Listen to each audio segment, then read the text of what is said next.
All right. Good evening. Good evening. Good evening. Happy Monday. Happy Monday.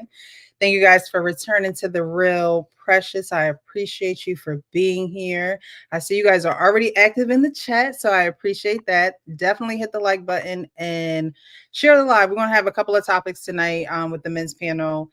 We have a few of our guys here. A few are going to, fill in after they're done their work and their due diligence on their channels and other people's channels on YouTube. So thank you guys so much for being here. Tonight is sponsored by jecreativehosting.com. So if you guys need a website and you need somewhere for it to be hosted, definitely go over there to them. HCM22 is the code for you to get the discount today for your website to be hosted. Now to my panel, the actual King Smith. How are you today, sir? Hey, I'm doing well. Mondays are always that busy day for me. I wrapped up the King and Me show with my boo thing. She might be out here watching, and then was talking about my 40th birthday upcoming. That I'm looking forward to seeing. But I'm glad to be here, and as always, it's good to see you, Precious, and everybody that tunes in as well. Well, thank you so much for being here. I appreciate you. Sean, if you're there, let the folks know how you're doing on the evening. I am doing well. I am blessed. I am healthy, wealthy, and wise. How's All right. everybody doing? Doing good, doing good. Happy to have you here. All right, so we're going to go to some people in the chat. We got Tarika Smith. Evening, everyone. Please hit that like button as you come in. Definitely hit the like button and share it to someone that may benefit, whether it be a man. Women, of course, are, more than welcome to watch, chime in. I'll be dropping the link if anybody wants to chime in on these topics. So definitely share the live. Quincy says, good evening, good people. Good evening, Q. Thank you so much for being here. Thank you. I see a little chat, a little conversation within the chat, Q and Tarika going back and forth. So I'm glad you guys are able to chat a little bit before we get started. Jeffrey, thank you so much for being here. He says, good evening, good sis, Precious, the panel, the chat, and the mods. Thank you. He said my B-day tomorrow. No, he said my B-day next Tuesday. So when is your birthday, King? You're on mute. Mine is the 4th of August. I just put it in the chat. I'll be 40 on the 4th of August. Okay, 40 on the 4th. 40 on the 4th. Okay, that's the slogan. So no, I'm just kidding. I don't know. But he will be 40 on the 4th. The same birthday as Barack Obama. I've been trying to get him to give me a shout out on his birthday for the last 9 years. It ain't happened yet, but I have faith. How are you trying to reach him? What are you going? Twitter, X, whatever it's called? I don't know.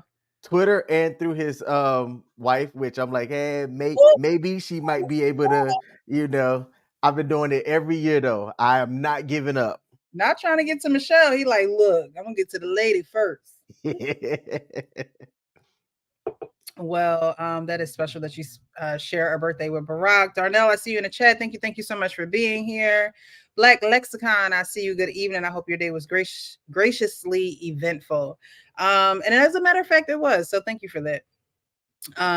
Q says, keep working at it. Blessings and thank you, bro. Okay, with the birthdays coming up. Well, happy birthdays to all those who have a birthday coming up. Mine's not till October, so I got thank you.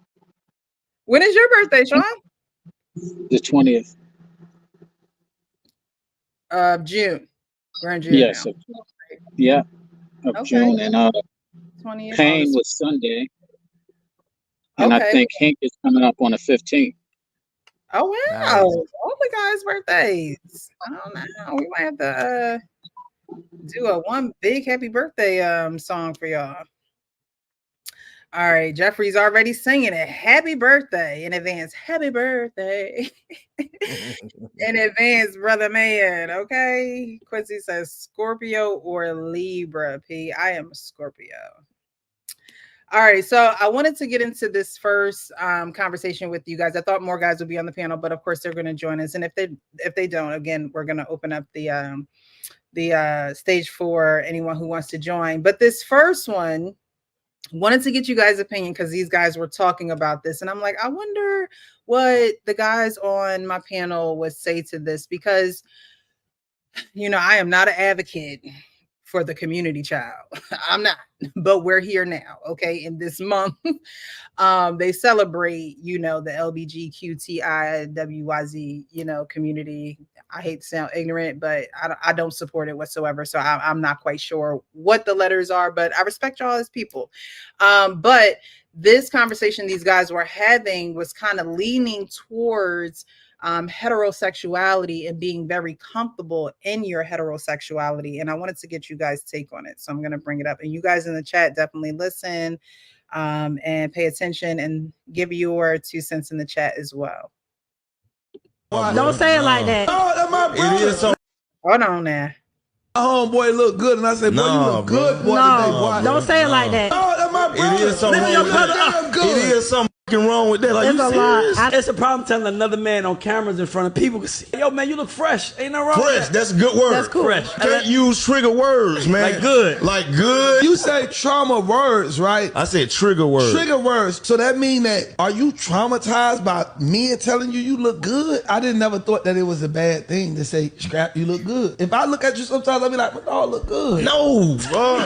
He gave you a word. Well, Fresh. McDawg look fresh. Fly. If I say fresh, that's your outfit look fresh, but you as an individual, Nah. I'm so heterosexual that I can't see a Diddy bone in my body. Can Like, you I not can have say a what I Diddy wanna word say. in your mouth? Think about it. That's a metaphor. I ain't got a Diddy bone in my body. No, listen. And No, Puff ain't never put his listen. bone in me. No.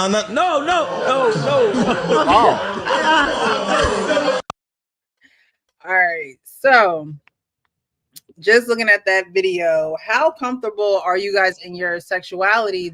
Are you able to tell another man that he looks good? Sean, go ahead, brother. Not in the way that I would just, say it to a woman. And I don't know if it's about how strong I am in my sexuality, because I don't question that, but just certain things. It's kind of like, you know how inappropriateness comes across, because you have to understand what's appropriate and inappropriate, and depending on who you're speaking with, you know, I can compliment a brother, but it will come off that way so that there are no misinterpretations, because people are very sensitive to that topic, and people are very suspect on that topic. So I'm aware of that. The same way some women, for example, might be sensitive to certain words, and I'm aware of that. So I choose not to use it, although I can still say what I want to say without using words that can be offensive to anyone. Like, kind of like they said, it's the way that you say it for me, right? So I just had a good friend of mine and his wife attend a wedding, and I looked at her and I said to her, "Hey, you look beautiful," and I said to him, "You look handsome," right? Like, it was describing how they looked individually, you know, for that event, right? But there's something about saying, "Hey, man, boy, you look good today, boy." I can't, I ain't doing that. That ain't happening. And I hope that don't get clipped. But I think how you say it matter. There's nothing wrong in my eyes complimenting another man. I will compliment a guy if they fresh, right? I think it's how you say it, you know. Okay, so all right, so you guys are looking at it as aesthetic wise. Like, I'm not going to say that you look good, because aesthetic wise, that's something that I would say to a woman. That's how I would express how I feel a woman looks, or beautiful, or, you know, the other words that you use to describe the woman. But when he was explaining it, he goes, I'm not saying if I want to say you look good per se, as far as aesthetic wise, he said, I'll say you look fresh. Your outfit is fresh. But as far as your well-being, you can tell when someone looks good, and you can tell they look bad, right? Mhm. So, especially older people, you can tell when you haven't seen someone in a long time that they may have lost weight, their face may be sinking in. You could tell maybe the sickness has a hold of them. So when I saw it, that's what I thought that the young man was referring to, meaning, today you look good, meaning your well-being, your spirits are high, you have a good aura around you, and today is a good day for you. But I think that, good evening, Kenny. Good evening, yeah. I think that when guys hear the word good, it's automatic. I ain't telling no man he look good. And it could be a generational thing as well, because I've heard older men tell other men, "Hey, you look good today." You know what I Yeah. mean? You look good today. But they're not thinking about it like, no diddy, because they've gotten to a place in their life where they are very comfortable with themselves, and they're comfortable with being able to openly express to you how they feel towards you in a way that is sapiosexual, meaning, you know what I mean? You radiate, you're radiating, meaning you good today. Now, when you bad, I could tell. If I'm really your friend, I should be able to tell you look bad too. Something ain't right. Something's off about you. So that's where I thought that the man was coming from. He used the Diddy lines in the end and was trying to rhyme and do a little 1-2, but it got a little Diddy-ish at the end. So I can see where there's also a mixed message in how people are taking him as well. Kenny, were you able to see the video? No, I was just getting off work and I was trying to jump on. I had to grab my laptop out my trunk. Okay, no problem. I'll play it again. Where are we at? Homeboy look good, and I said, boy, you Nah, look good, boy, No, today, boy. don't say it like that. Oh, that's my brother. It is something Man, wrong you with look that. damn good. It is something fucking wrong with that. Like, It's you a lot. serious? It's a problem telling another man on cameras in front of people. Yo, man, you look fresh. Ain't no wrong Fresh, with that. that's a good word. That's cool. Fresh. Can't use trigger words, man. Like good. Like good. You say trauma words, right? I said trigger words. Trigger words. So that mean that, are you traumatized by men telling you look good? I didn't never thought that it was a bad thing to say, Scrap, you look good. If I look at you sometimes, I'll be like, my dog look good. No, bro. He gave you a word. Well, Fresh. dog look fresh. Fly. If I say fresh, that's your outfit look fresh, but you as an individual, Nah. I'm so heterosexual that I can't see a Diddy bone in my body. Can Like, you I not say have a what I Diddy want to word say. in your mouth? Think about it. That's a metaphor. I ain't got a Diddy bone in my body. No, I don't got a pump in listen. me. And No, Pump ain't never put listen. his bone in me. No.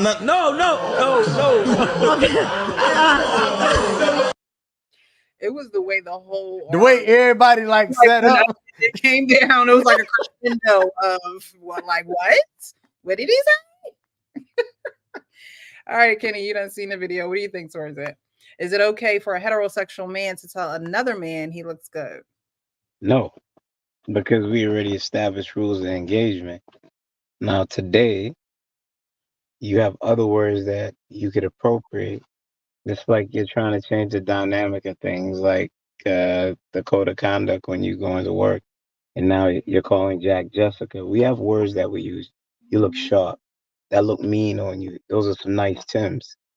When you start effeminating words, then there's that uncomfortable zone. I know it's a man thing. It's a prideful thing, but we got man code. It's certain things like you wouldn't say in a man cave with other brothers. Like what is that fuchsia chiffon you got on? That looks, that looks fire. You eating it? That's what my nephew would be saying. That your boys would be looking at you like, what's wrong with you? Yeah, that's the new thing. Like if you're dressing real good, or you're doing something like singing real good. I heard like my little younger cousins eating this. They say eating is like you're doing well, like you look good in whatever you're doing. You can sing well. If I'm to like prescribe to these new ways of saying, I might be archaic, but there's a certain man code. Like, okay, that's cool. It offers a feeling of uncomfort, and we're supposed to be normalized to it. I get it. Step up into the future, but certain things I think should stay man code. I should be able to tell you, yo, that suit is sharp, without trying to effeminate words and still keep boundaries with it, where you're not making other people who also align with man code feel uncomfortable. I'm archaic. Hey, that's how I stand. Agree to disagree, but I'm not calling no man beautiful or pretty or Oh, nothing like that because oh it my don't God. fit. Okay. Unless it's all pain. Yeah. Ooh, All pain, you beautiful. Jesus Christ. Yeah, I like what you said before that. I agree with everything he just said, though, before he called me beautiful. all right. Okay, so what about, like we were talking earlier, what about, let's just say you have a friend who fell very ill, right? And you could tell by his body mass is not the same anymore. And his face, you could tell he just is either depressed, still going through the sickness or whatever the case may be. And he now turns around and he gets better and he's looking better than he was before. How would you express that to him? What would you say to him? Who's talking to me? Either one of you, anyone. Hey, listen, I can say to him, if somebody come out of illness, it wouldn't hurt me to go, hey, listen, man, you're looking much better. Mhm. I would say that. And before, when he was sick, I would have said, man, he looked like shit. I hope you get some treatment for that. I mean, I don't think we sugarcoat it. I mean, if it's a serious situation, I think guys don't want you to get out in the hole with them. They want you to be able to pull them out. So that would be a joke, of course, if I said that. But anyway, if they got better, I would say, listen, you're looking much better. I think that's all. That's as far as I would go. Okay. I think the line that I see where you're trying to go to see different angles of it, that would encompass nurturing. Mm-hmm. And men are not nurturers by Mhm. nature. Men are hunters. Men are taught to conduct themselves in a certain way. That does not mean that they can't have compassion or empathy for somebody. Oh, Just like you jumping ahead, Kenneth. But go ahead. okay, I'll reel that back, but man code is real. If I'm sure, Precious, you sat back and watched like some AKA hard, like strong-willed brothers conduct themselves in their speech patterns and how they address themselves, and they're very careful with the vernacular that's being pushed to and fro. Mhm. And then you could see, like, just like I had a gay cousin, rest in peace. He used to jump double dutch and stuff for my sisters and so on and so forth. But then he would come around us while we playing rough sports and he'd be like, hey, because my nickname is Al as a young boy. He'd be like, hey, Al. And I'd be like, in front of my friends, but he's my cousin. So it's like an awkward thing. Everybody like, yo, what's going on? Not in front of my friends. He's family. Jesus. Yeah, I'm there like with the bitter bear face. I can't say anything because he's family. And I'm there like, yeah, but yeah, it's like we have rules rules of engagement. We've been following them for a long time. Some are archaic, some could use smoothing out. I agree, everything isn't a monolith per se. But as for like, I'm not calling you. If you're sick, I'm like, yo, brother, you okay? I'm still keeping it on code. And you're like, yo, stay strong, emoji, blackfish, stuff like that. I ain't sending you hearts. Nah. Yeah. Okay. So I just wanted to open up with that just to see where you guys are with it. So you're pretty much saying that there is a code that men stick to. You don't necessarily go out of your vernacular to express certain things to men, maybe to women, yes, but not to men. Is that where we're standing with it? All right. So Christopher Sterling says you don't have to be gay, but men compliment each other differently from women. And he's right about that. Like, I think Kenny was saying it, like, I'll tell you, I like your sneakers, maybe you're fitted, things like that. But y'all not gonna be like, oh, you look good today. That's just not one of y'all things. All right. Blaze says to each his own, but I've never felt the need to say pause or no diddy. I'm grown. If someone misinterprets what I said, sorry, y'all. Fox Sports To each his own, but I've never felt the need to say pause or no, Diddy, I'm grown. If someone misinterprets what I said as something else, well, that's their problem. Yeah, I think a lot of people do take the onus on certain things when it's not for you to take that onus. Sometimes you don't have to receive what somebody is throwing to you. You can just, gracefully look at the ball, keep going. Quincy says, these new brothers just sound so androgynous now. Shaking my head. And Jason, hola, thank you for being here, says, man code is as real as no snitch code. Okay. All right. Blaze says it just comes down to how you say it and not step out of bounds with it. Like when the OGs would tell you, you looking sharp, youngster, when you were growing up. Yes. All right. Welcome, Hank. Thank you so much for being here. How are you this evening? I am good. Can y'all hear me? Yes. Yes. Okay, right on, right on. I'm not quite sure if you saw the first video that I played. I can definitely play it again for you if you like. Yes, I did not see the first video. Sorry about that. No problem.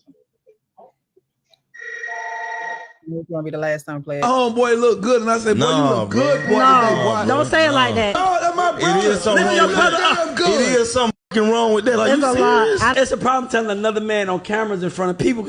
Yo, man, you look fresh. Ain't no wrong with Fresh, that. that's a good word. That's cool. Fresh. Can't use trigger words, man. Like good. Like good. You say trauma words, right? I said trigger words. Trigger words. So that mean that, are you traumatized by men telling you look good? I didn't never thought that it was a bad thing to say, Scrap, you look good. If I look at you sometimes, I'll be like, oh, look good. No, bro. He gave you a word. Well, Fresh. y'all look fresh. Fly. If I say fresh, that's your outfit look fresh, but you as an individual, Nah. I'm so heterosexual that I can't see a Diddy bone in my body. Can you not can have say a what I Diddy wanna word say. in your mouth? Think about it. That's a metaphor. I ain't got a Diddy bone in my body. No, listen. And No, Puff ain't never put his listen. bone in me. No.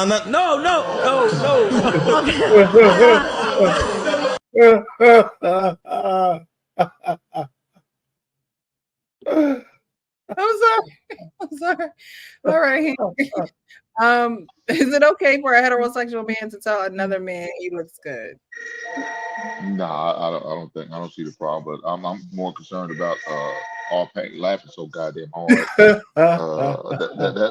That's more of a problem to me personally. But no, I don't see nothing wrong with it, man. I mean, hey, some people say you look casket clean. You looking sharp in your suit. I mean, I don't see nothing wrong with that. But I know some of these young cats, maybe their mindsets go over to that direction, maybe because they really want to live that lifestyle. I don't know. I mean, I don't understand. You can learn a lot. All you gotta do is just listen. Well. I think it could be a generational type of thing. Now, Scrappy is also, isn't he in Atlanta? I think Scrappy is in Atlanta. And that could be triggering to him because maybe he gets hit on by men. So it could be your where you are on the map. It could be your geographical location where certain things are just like, whoa, we're gonna keep it. We're not crossing the lines. We're not blurring the lines. You keep that. You look good stuff over there, and I'm gonna keep it to the fly and fresh. And those are the adjectives that I'm gonna use. So I believe it does depend on exactly who you're talking to, how they grew up, how they spoke with their either male friends, family, one in their circle, or even outside of their circle, but in their geographical region of where they live at. Precious, it went left when he said, sometimes I be looking at you and I be like, you look good. He said, sometimes I be looking at you. And he said, you look good. If you're in a room full of men, we gonna dissect that quick. You be like, what do you mean sometimes you be watching me? But why is it such a and quick? I look good? Why is it such a quick? King Smith, come on. Pink. You gotta We drink don't- water on that. I didn't Right. hear him say I'd be looking at you sometimes. I thought he said, you know, if I look at you and say you look good, I'm talking about your well-being. Not that they wanted him to be talking about their aesthetic, and that's not what he was talking about. Like you said, I heard him say sometimes Damn. in paraphrasing, you know, But sometimes he look you're like, yo, you look good, you my bro. He try to like smooth he it also out. clarified what he was saying. So when someone clarifies what they're saying, if you believe that they're now not saying that, what does that say about you? You just want them to be saying that. No, Mm-mm. I He want could have been to know how cleaning long it you've up. been looking at me. And I don't mean you as a person. I'm just saying, like, if someone says, I am not saying this, this is what I'm saying. If you continue to pin what they're not saying on them, what does that say about the person that is pinning on them what they're not saying is what I'm saying. You have a very good point, but words have meaning and they have power. I was on a podcast on a Flip Network, and there's this guy named Backwoody, and he said he spent 3 hours with a transsexual, but he didn't know it was a transsexual. Then his words, I broke them down. It ended up being the transsexual was in his house, was wearing his hoodie, and then he realized at that point in time that the transsexual was not a biological woman. Is his, That's you said it. his name is Backwoody? Yeah, Backwoodies is his moniker. That's what he calls himself. So I don't judge. I don't judge. You're not judging Backwoody. Okay. But when you hear stuff, certain people are analytical. How long you've been doing this? When did this come about? If you played it again and you heard him say, he said something, maybe it was just in the ramble of him trying to like, straighten it out, that you my boy and I should feel comfortable saying, yo, my boy look good. But you're still, yeah, it feels uncomfortable. Okay. That's right. What you showing know, us? You're sometimes using it's about T's being Hanley? uncomfortable. All right.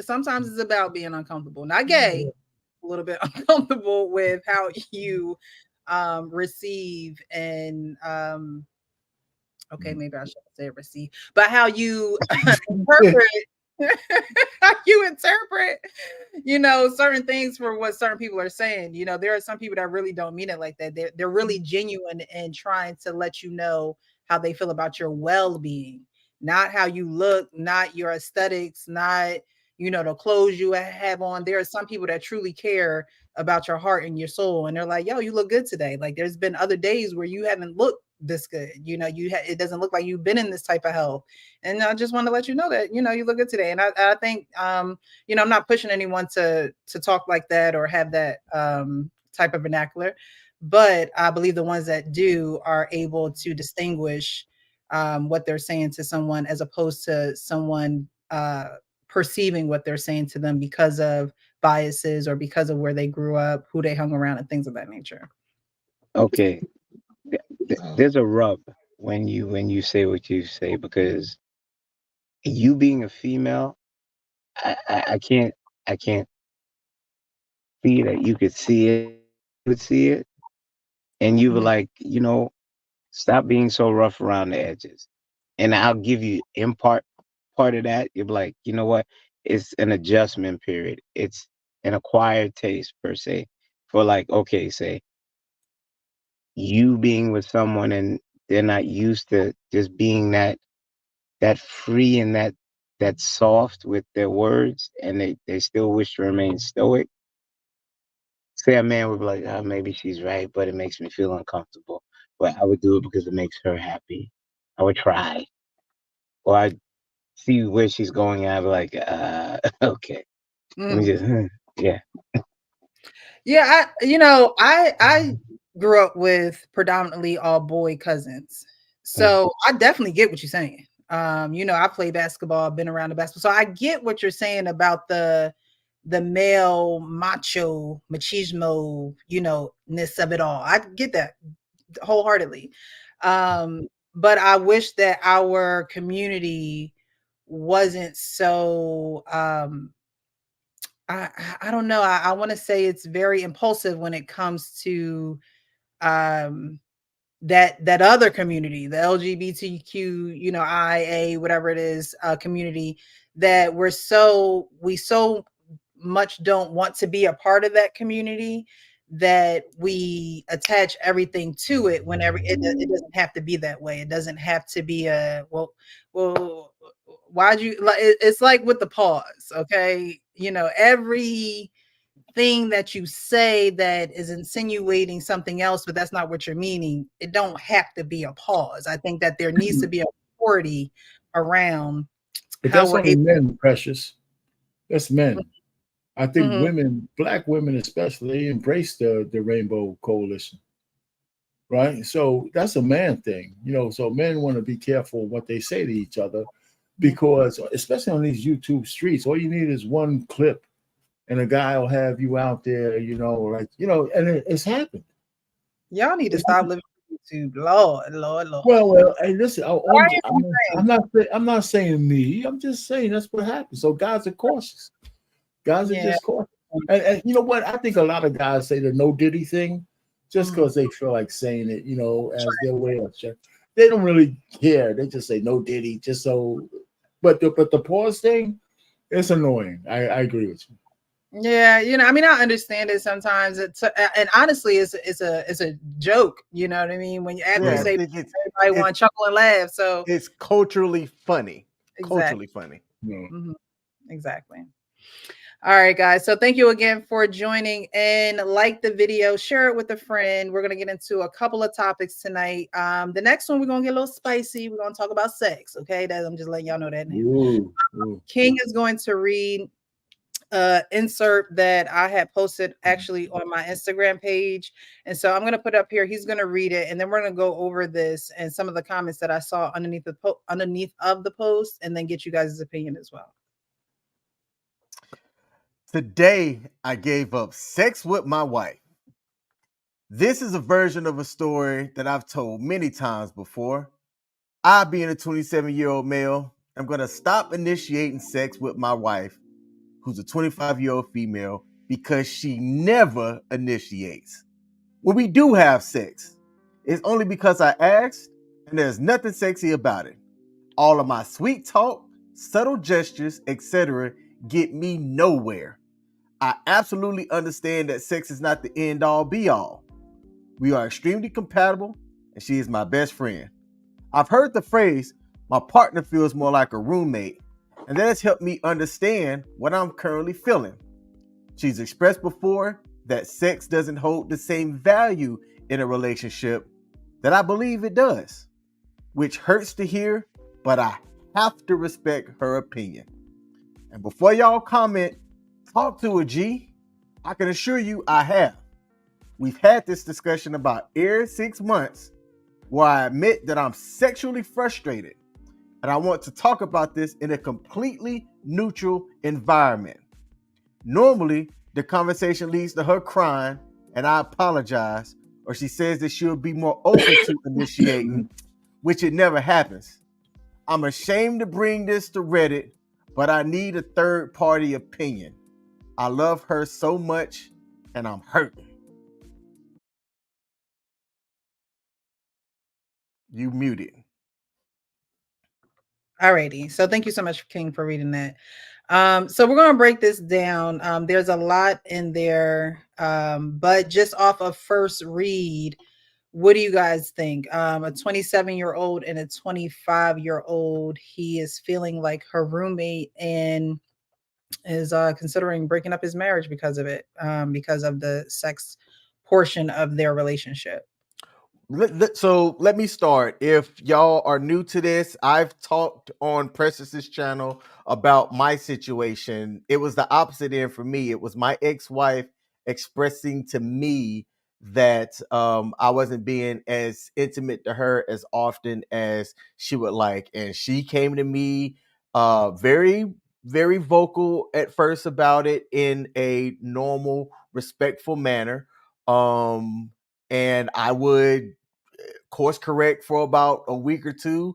And then whenever I wasn't getting anything that I felt like I needed to get, I pulled back from it, right? We just weren't sexually compatible at that time on that front. I think you have to have an understanding of what your other person's sexual needs are and ask yourself honestly if you can keep that through the entirety of your marriage, knowing that things are going to change. And it's rough.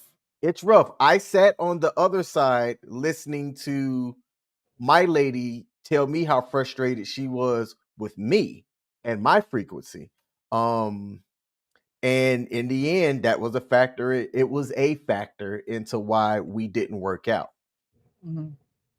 So when I read him, I see a path that unless he can convince her to update her frequency, I don't see a path in that marriage working out. Okay. Pink, did you want to speak on this one before we dissect it? Yeah, it's close to home. Let me say that because I can relate.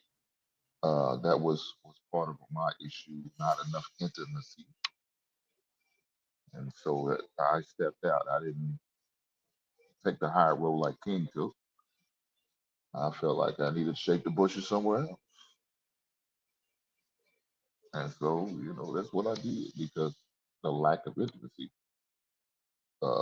wasn't frequent enough to my liking, and so I felt like I needed to go elsewhere. Now, was that a bad and selfish decision on my part? Yes, it was. It was very much so. Very inconsiderate, very selfish, and I moved like that. And I probably shouldn't have. I probably should have did better with my communication, but I felt like I communicated enough to get my point across because guess what? I had a conversation. It went like I wanted to for a while, but then it started to scale back once again. And after a while you get tired of having the same conversation and getting the same results. So what is a man to do? So it's just unfortunate, because it wasn't like that at the beginning. You know what I'm saying? It was like on a regular basis. But like they said, once you get married, all of a sudden it tails off. Well, shit. I know what they mean when they say that, because that's exactly what happened. So, man, that's awfully young, man. 25, and she's doing that. I would hate to see what's going to happen when she gets 30 and 40s. Now sometimes, they say women get more hybrid and want to do it more. I don't know. I don't know, man. So, man, good luck to that brother. I don't know what to tell you. Maybe he could get a third party. Ooh. Would she be open to that? Oh, the threesome. To what? No, not even a threesome. She's on the outside looking in. Maybe he could supplement the booty, supplement the cheeks. Can we start that movement?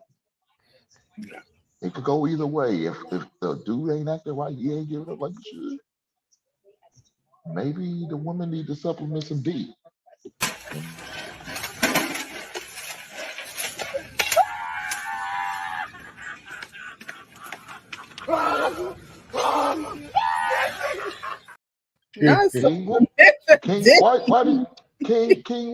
Why did you tear up the plate like that, King? I know it was. No, you shouldn't have did all that. It wasn't that funny, whatever it was. Yeah. No, but seriously, maybe the man has to get the cheek supplemented. I'm just saying. I'm all for supplement if that's what needs to happen. I wish I came up with this concept in 2011, but I didn't. Hey, and so I'm in my situation now. As the guy that was on the other end, if my ex-wife would have came to me and talked about having something supplemented, that would have been a hard no on my end. But to my point, like at that point, it's up to me to course correct and keep it going. Listen. If your woman and your wife ever comes to you with she wants some new Johnson and she wants you to watch, she's been going a long time ago. Let me tell you that. Ain't no coming back. Just the question itself. Mm-hmm. You know, so let me you know what? In the reading of what you read, I'm not sure whether he was mad that she didn't initiate, but did they say she wasn't giving them any? It wasn't sexy when she was. Hold on, I'm trying to find out. No. He said that when they did do it, it wasn't sexy. It was nothing sexy about it. Yeah, but he was getting some, right? Pretty much routinely, like. But he was getting some. Vanilla. You know what, R-Pain? I think you got a point. I kind of see where you're going. If he was at least getting the cheeks, as long as she's not flat out denying him, that's another matter. Is she fulfilling her obligation? So let me say where I'm going with this. One of the things that was on my list when I was vetting my wife, and I didn't call it vetting back then, but I was doing that, is that I think it was incredibly crucial for a man to figure out what his woman's sexual biorhythm is, right? Before you get married, right? You know, are you compatible? You know, what's her biorhythm with you? And, you know, does she like having sex with you? You like having sex with men, you know, is whether she likes having sex with you. If she likes having sex with you, because men don't have sex with two sticks in the shape of a V, you know, some shit like that. But if she likes to have sex with you, that's the key. If you could establish that, say, okay, this chick likes to give me some ass, you know, that kind of stuff. So how often does she like it and all this other kind of stuff? And so when you go into the marriage, even if it's not the most important, you at least know the chick doesn't throw up in the back of her throat when she sees you naked. All right. So so that's cool. So if some women don't initiate sex. But when you want it, they're available, but you got to be the guy doing it. So he's telling me at 27, he wants the thrill of the woman who wants to ravage him. And he didn't get that, you know, so I can understand his frustration, but all the men who are in sexless marriages, they will not feel sorry for him because he's still getting some box. He's still getting some. If she was turning him down, that's one thing, but he wants the thrill of victory. He wants her to give her that, yeah, I really want you. And that's what he wants. So I can understand where he's coming from, but I don't have no tears for him. Someone in the chat said it. Mr. My Life on Will says he desires intimacy. So he desires passion. He desires passion. Well, intimacy is also the word into me see, right? So he's not saying she's not using the verbiage of saying I'm into you. See, like she's not using that verbiage with him, and the passion as well. It's just not there. But you are correct in saying that there is something going on in their bedroom. It's just not going on the way that he would like it to go on, in the fashion that he would like it to go on. Because more women will tell you more than not, and obviously in this case, that they like a man to come on to them.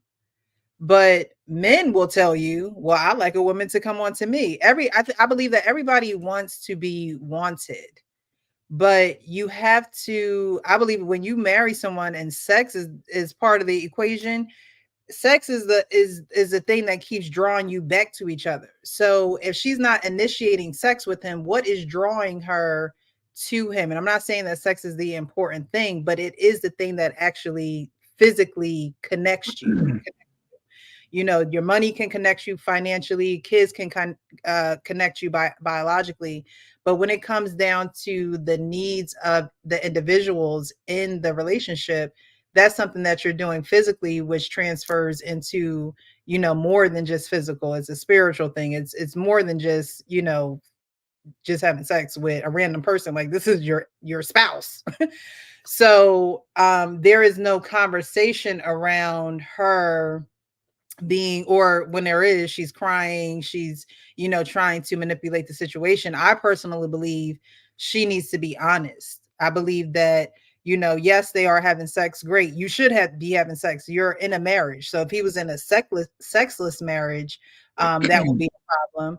But just because he's not in a sexless marriage doesn't make this any less of an issue than someone who was in a sexless marriage. That would just be their issue. Yeah, no, I hear you. You know, the thing I would be most worried about is the guy she's cheating with, because he's getting everything he wants from her. You know, the passion, all the blood flow and everything. You know, you over here, she's giving you the missionary, and she's giving some other dude, you know, the Section 8, whatever, man. So that's the only thing I can see where he said, "Was this chick is passionate about something, and it ain't me." So I can understand how he feels about that. So just a little thing that she gives him to just calm him down and say, "Hey, okay, I gave you what you want. Now leave me alone for the rest of the week." Yeah, so, but there's guys who don't get even that. Yeah, but if that's the case, you shouldn't be married to that person. Like like spiritually, y'all are not supposed to be having sex unless you both agree on it. So if you're coming to a point where y'all are, you know, butting heads in that department, that you have to work that out, or you're not going to last. Your relationship is going to. No, I agree with you. So that has to be something that, you know, you gotta grow up, put on your big girl panties, put on your big boy boxers, and we're gonna have to talk about this. We're gonna have to talk about sex. And it may be uncomfortable. I know Kenny earlier was talking about being uncomfortable. These are those uncomfortable situations that you have to have. And if you don't have a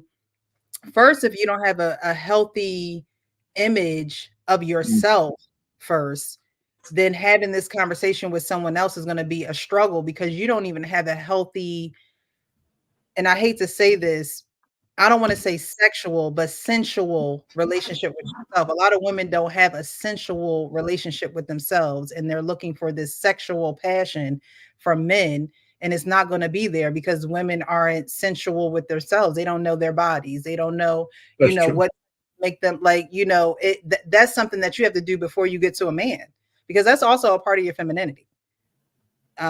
So that's a huge thing. So people are very uncomfortable around the conversation of sex because they don't know themselves. It's become a taboo. It's become a subject that, you know, we don't talk about that because you ain't supposed to be doing that.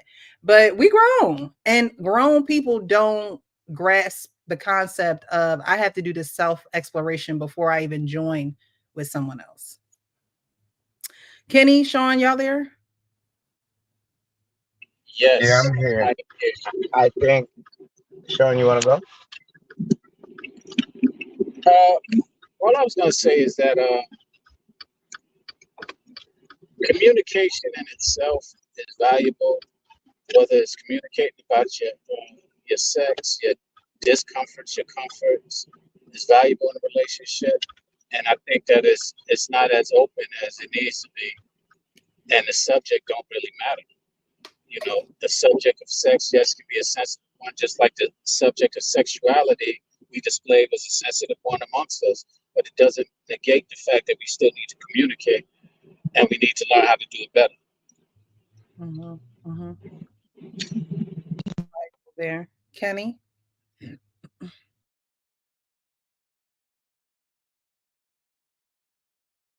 Kenny, you there?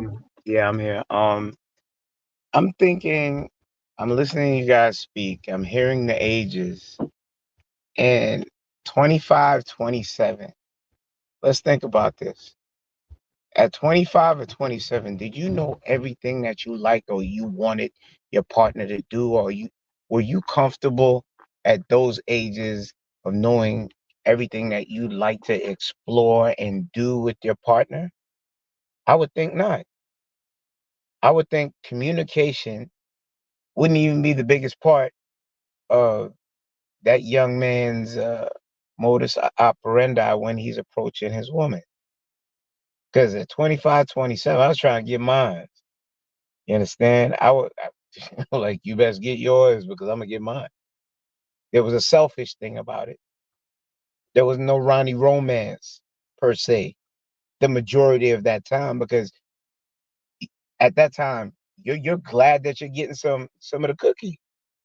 You understand? And now you're married, and I don't think that discussion or the person telling them, I'm still looking for something. And the biggest part communication wise is like, okay, this is what displeases me, this is what pleases me. And that could automatically make a situation.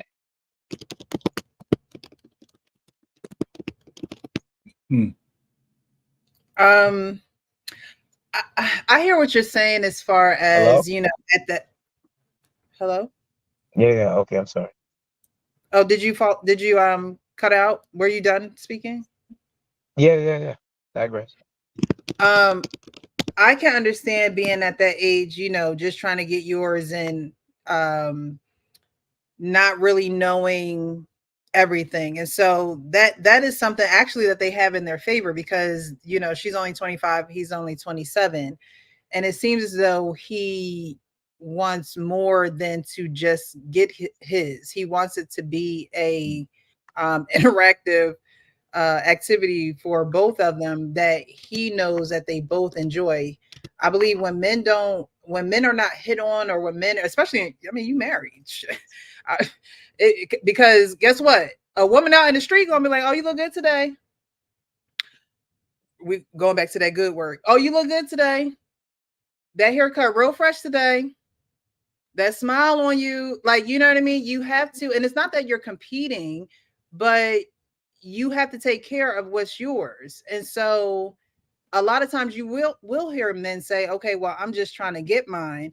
But at the end of the day, if you're in a marriage, the way that he initiates with you doesn't have to be the same way that you initiate with him, but the energy needs to be there, or someone is going to feel not unwanted, but they're going to feel like it's a chore every time you do that one thing that is supposed to bring you together and not supposed to be stressful. It's not supposed to be something. You're supposed to be relieving stress during that time, not, having pent up stress during that time, because you're it's just something that you're checking off your list at this point.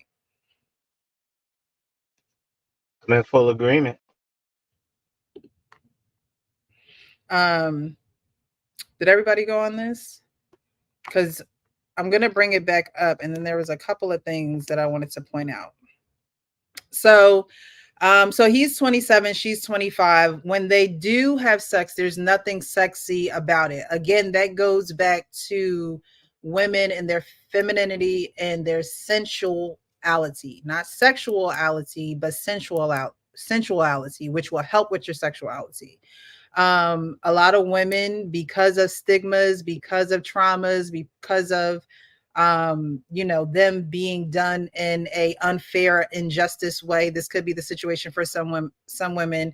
They do not know how to connect with themselves in that way. And so again, when you can't connect with yourself in that way, you're not going to be able to share yourself with someone else, because you're going to be guarded, you're going to be closed, you're going to be thinking the worst, and not necessarily being free or open-minded about the situation that you're in with someone married, knowing that sex is a part of the kit and caboodle. She expressed before that sex doesn't hold the same value in a relationship that I believe it does, which hurt to hear, but I have to respect her opinion. So everything that's going to be said in, your marriage and things of that nature is sometimes going to hurt. Those are the uncomfortable situations, but that's a situation that you have to, or that's a conversation that you have to take further. Right. So, that it doesn't hold the same value in a relationship that I believe it does. My question to that would be, what were your conversations about sex prior to marriage? What was the vibe prior to marriage? Were you virgins going into this? And so you don't know what to expect. You don't have any experience. You don't have any comparison, because that's honestly the best way to go into it. They say that's the best way to go into it. So you don't have anyone to compare this man to, because that can throw your intimacy off with him as well. So that would be, a question that they need to be that needs to be brought out of them surrounding them having these two different values of sex in the relationship. And he needs to find out why. Like, he needs to find out why. People can talk. He said they talk every 6 months. Obviously, they talking in circles, or they talking about the wrong things, but whatever they're talking about is not leading them to where he would like to be. And it seems like she backpedals every time they have the conversation.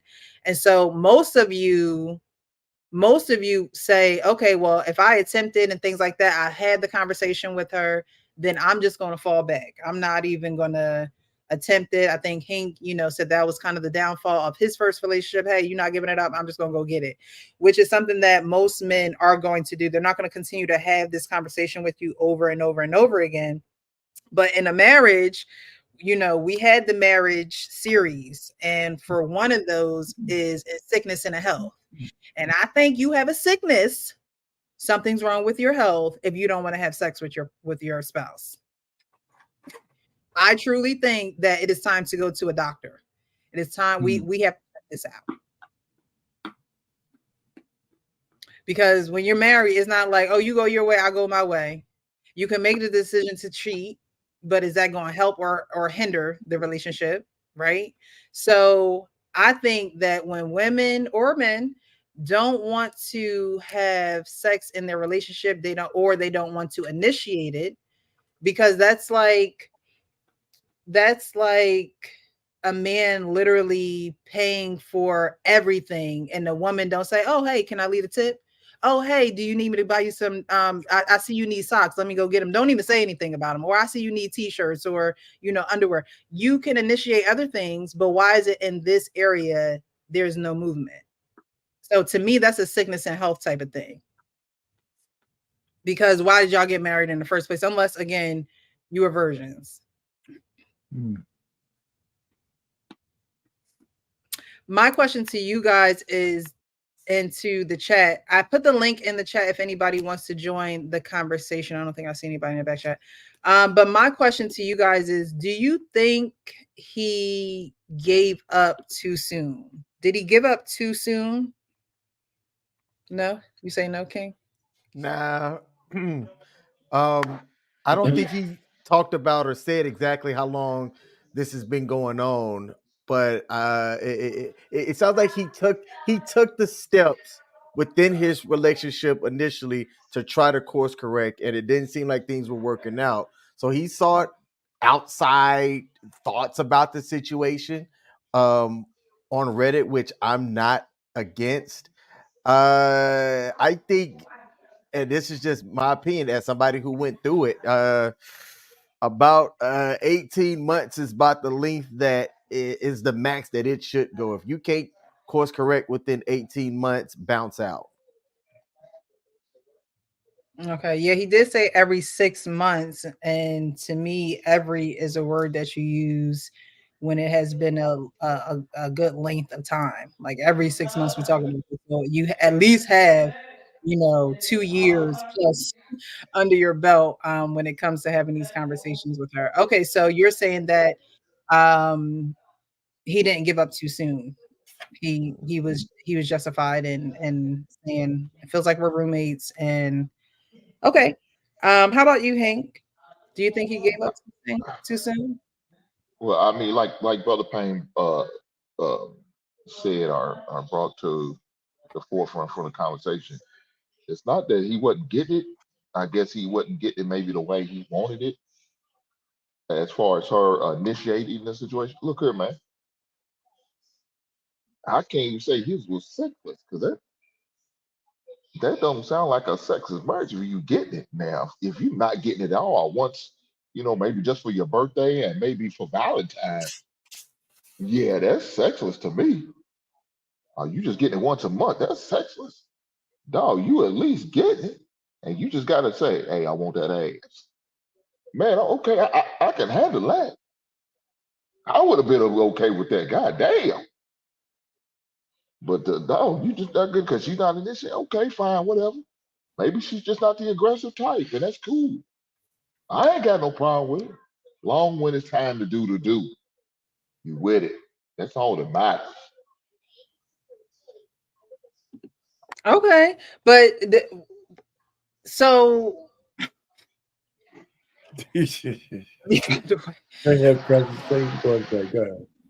so for men, right? For you guys, is it okay if it is like you said, when you're ready to do the do, as long as you're ready to do the do, that's okay with me? Because I had we did a segment on here of a woman who was on the Karamo show. I don't know if you guys remember King. I don't know if you guys remember. She had short hair. She was in red, and her husband, her and her husband were long distance at first. And he said that whenever, they would come together, they would have sex all the time. But then they got married and they started to live together. He wanted it every day-ish, pretty much, very frequently. And she was like, whoa, like, what are you doing? And he like, what do you mean? You never denied me before. And what she said was, because I actually was commenting with her back and forth in the original post of this on the Neighborhood Talk. And what she proposed was, would you rather a woman not initiate sex, but whenever you want her to have sex, she'll have sex with you, as opposed to a woman who initiates it but doesn't maybe want it all the time? And she said that her husband is fine with, even if she don't initiate it, as long as when I come get it, don't deny me. My question is, though, can men, for men, it's just a hole. So No. we don't have to have no variety. It don't have to, like, I can see how it would seem like a chore if it's just, you know what I mean, Animal Kingdom-ish. You got a point, Precious, but the point really is, Brother Payne, when we have this sex talk, you need to sit this shit out, bro. Nobody want to hear your old ass. Wait, first of all, I thought it was open to the panel. Are you still going? I thought you already shot. I already thought you shoot your shot already. Precious, we need to have an age limit on the sex talk. Can we have an age limit on the sex talk? Well, you know what, man? If I'm more like Jack LaLanne than the other guy, I'm like more like Jack LaLanne. Listen, all I'm just trying to say to you, Pressure, I'll be real quick. I'm not gonna pause, of course. That's right? That's what she said. Yeah, that is what she said too. Listen, all I'm trying to say is, I would take it as a challenge. If your woman is actually having sex with you, even if she's not initiated, my challenge would be to turn her ass out every time we have an encounter, to where that could start to change that behavior. That's what I would think. Because as a man, if I can get that release, then I'm cool. I don't need her to be doing all kinds of flips and shit but I would take it as a challenge and make her exactly enjoy this shit. You enjoy it and tell me you enjoy it, and we're gonna be at this session until you give me at least a sigh, baby. God damn it. You know what I'm saying? And that's it. And until, I think I'd break her out of that. I think I'd break, even if she never initiated, but every time we have an encounter, as long as I get a couple of pants and a couple of, back rubs or some shit out of it, I'll be happy. I just want to pause the show. Blaze McCrory, I hope I'm saying that right, but Blaze, I've seen you in the chat. Thank you so much for the $5 Cash App. He says, for respect and support. Good show as always. Thank you so much. I appreciate you. We appreciate you. Okay, Arpain. So you pretty much said that you would break her out of that. And I think, again, we have to get to the root of why she is not initiating it. Could it be, like King says, she is not the aggressive type? Right. Do we have to do some exercises that make it comfortable for her to be in this space? Not a lot of people know this, but when you're in a relationship with someone, you should have at least 7 to 8 touches with them a day.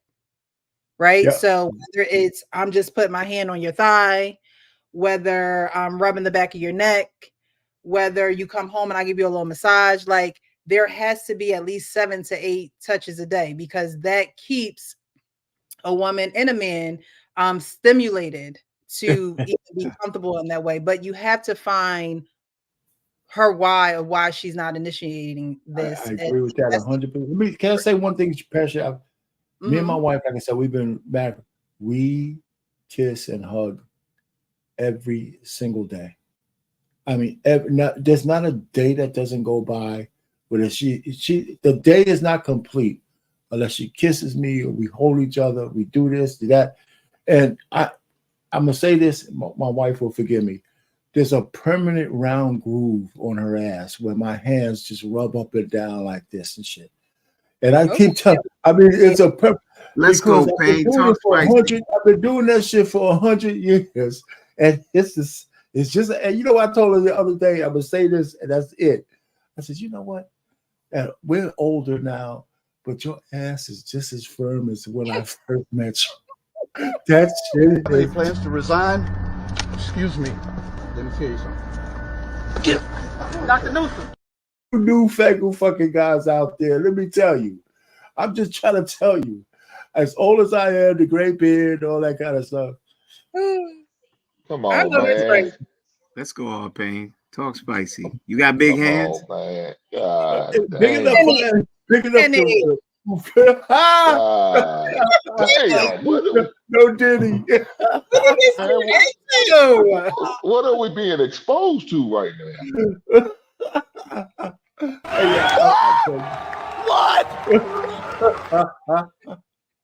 What is going on?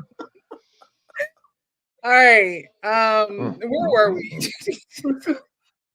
Jesus, have mercy. Again, thanks for the super chat, the Cash App. I appreciate you.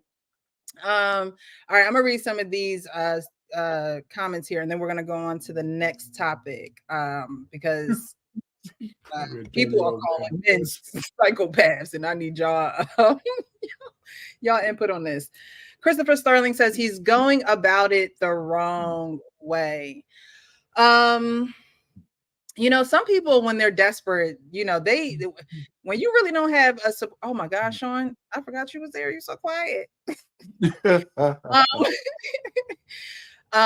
When people don't have a support system, when they don't have a strong faith that's anchored in something, they will try to find answers any and everywhere. That's the danger of social media. When you don't have a faith that's anchored, when you don't have a belief system, when you don't have values and things of that nature, you will come to social media and ask social media anything, like it's Ask Jeeves. Y'all remember that website, Ask Jeeves? But now it's, you know, you can come to social media and ask anything. And for some people, it's good. For some people, it may hurt them in the long run. And it's something that they truly, you know, we invest in, you know, stocks, we invest in the places we live, what we put on our body. And when we have these issues like this, it's best for us to also invest in ourselves.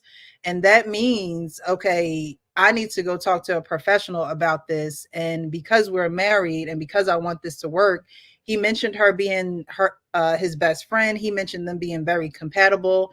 And for everyone, sex is not the, you know, the end all be all. That's true.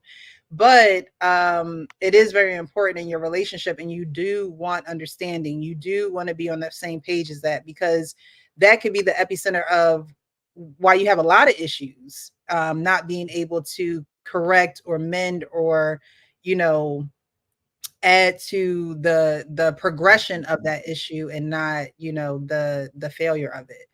Emperor says, how are they compatible if they are not compatible sexually? Which is a good question, unless they were virgins when they got together. And so, you know, when you're virgin and you get together, this is a topic in a situation where you have to communicate. You have to say, I don't like this. I like this. I don't like that. But again, it's important to know what, for women, especially, because you hear the guys on the panel saying, hey, as long as I get mine, as long as she don't deny me, I'm good. Wham, bam, thank you, ma'am. And we're done. For women, it's different. It's different. It's mental first before it's sexual. And so something is blocking her mental from wanting to initiate that connection with her husband. And that's what has to be uncovered. Christopher says, does he know how to get her aroused? Can he be intimate without not without putting it straight in. That's another thing that men have to work on too. You know, that intimacy part. It starts way before the bedroom. It starts in the morning with "Good morning, beautiful. You look beautiful today," or you know, a surprise. Hey, here goes $10 for lunch, $15 for lunch. Have a great day. Get your favorite lunch, or you know, it goes. It's so much deeper than just putting it in. Blaze says, having your. Go ahead, Sean. I was gonna say that reminds me of what we spoke about, men making sacrifices. We got a lot of work to do, a whole lot of work to do, and that's why we always sit and have these conversations. Like, yo, we put more work than you can ever imagine, just simply to appease and comfort our women, and we don't ever. It don't feel like it's reciprocated.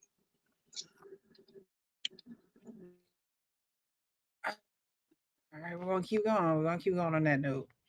Having your wife tell you she wants a new Johnson and you gotta watch is crazy. That is bananas. Okay.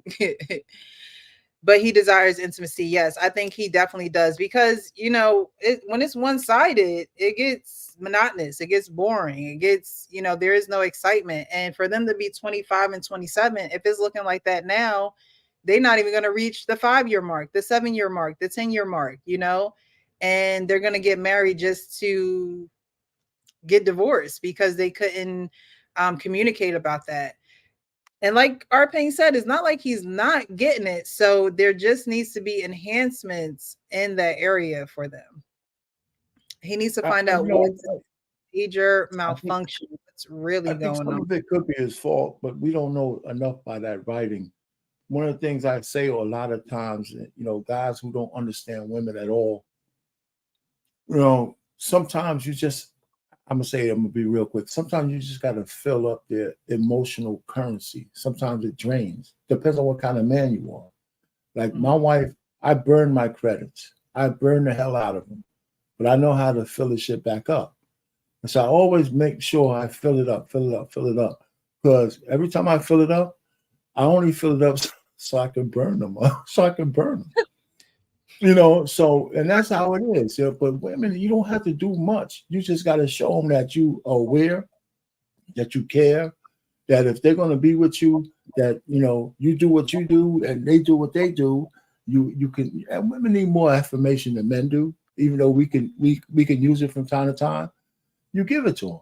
I'm gonna end it here. My wife caters to me like nobody else in my world, but she knows that I got her back. I got her. She's situated where the worries of the world ain't on her shoulders. Not only while I'm alive, but even if I died, she still gets something from me. So when somebody else is hitting it, it's on my dime.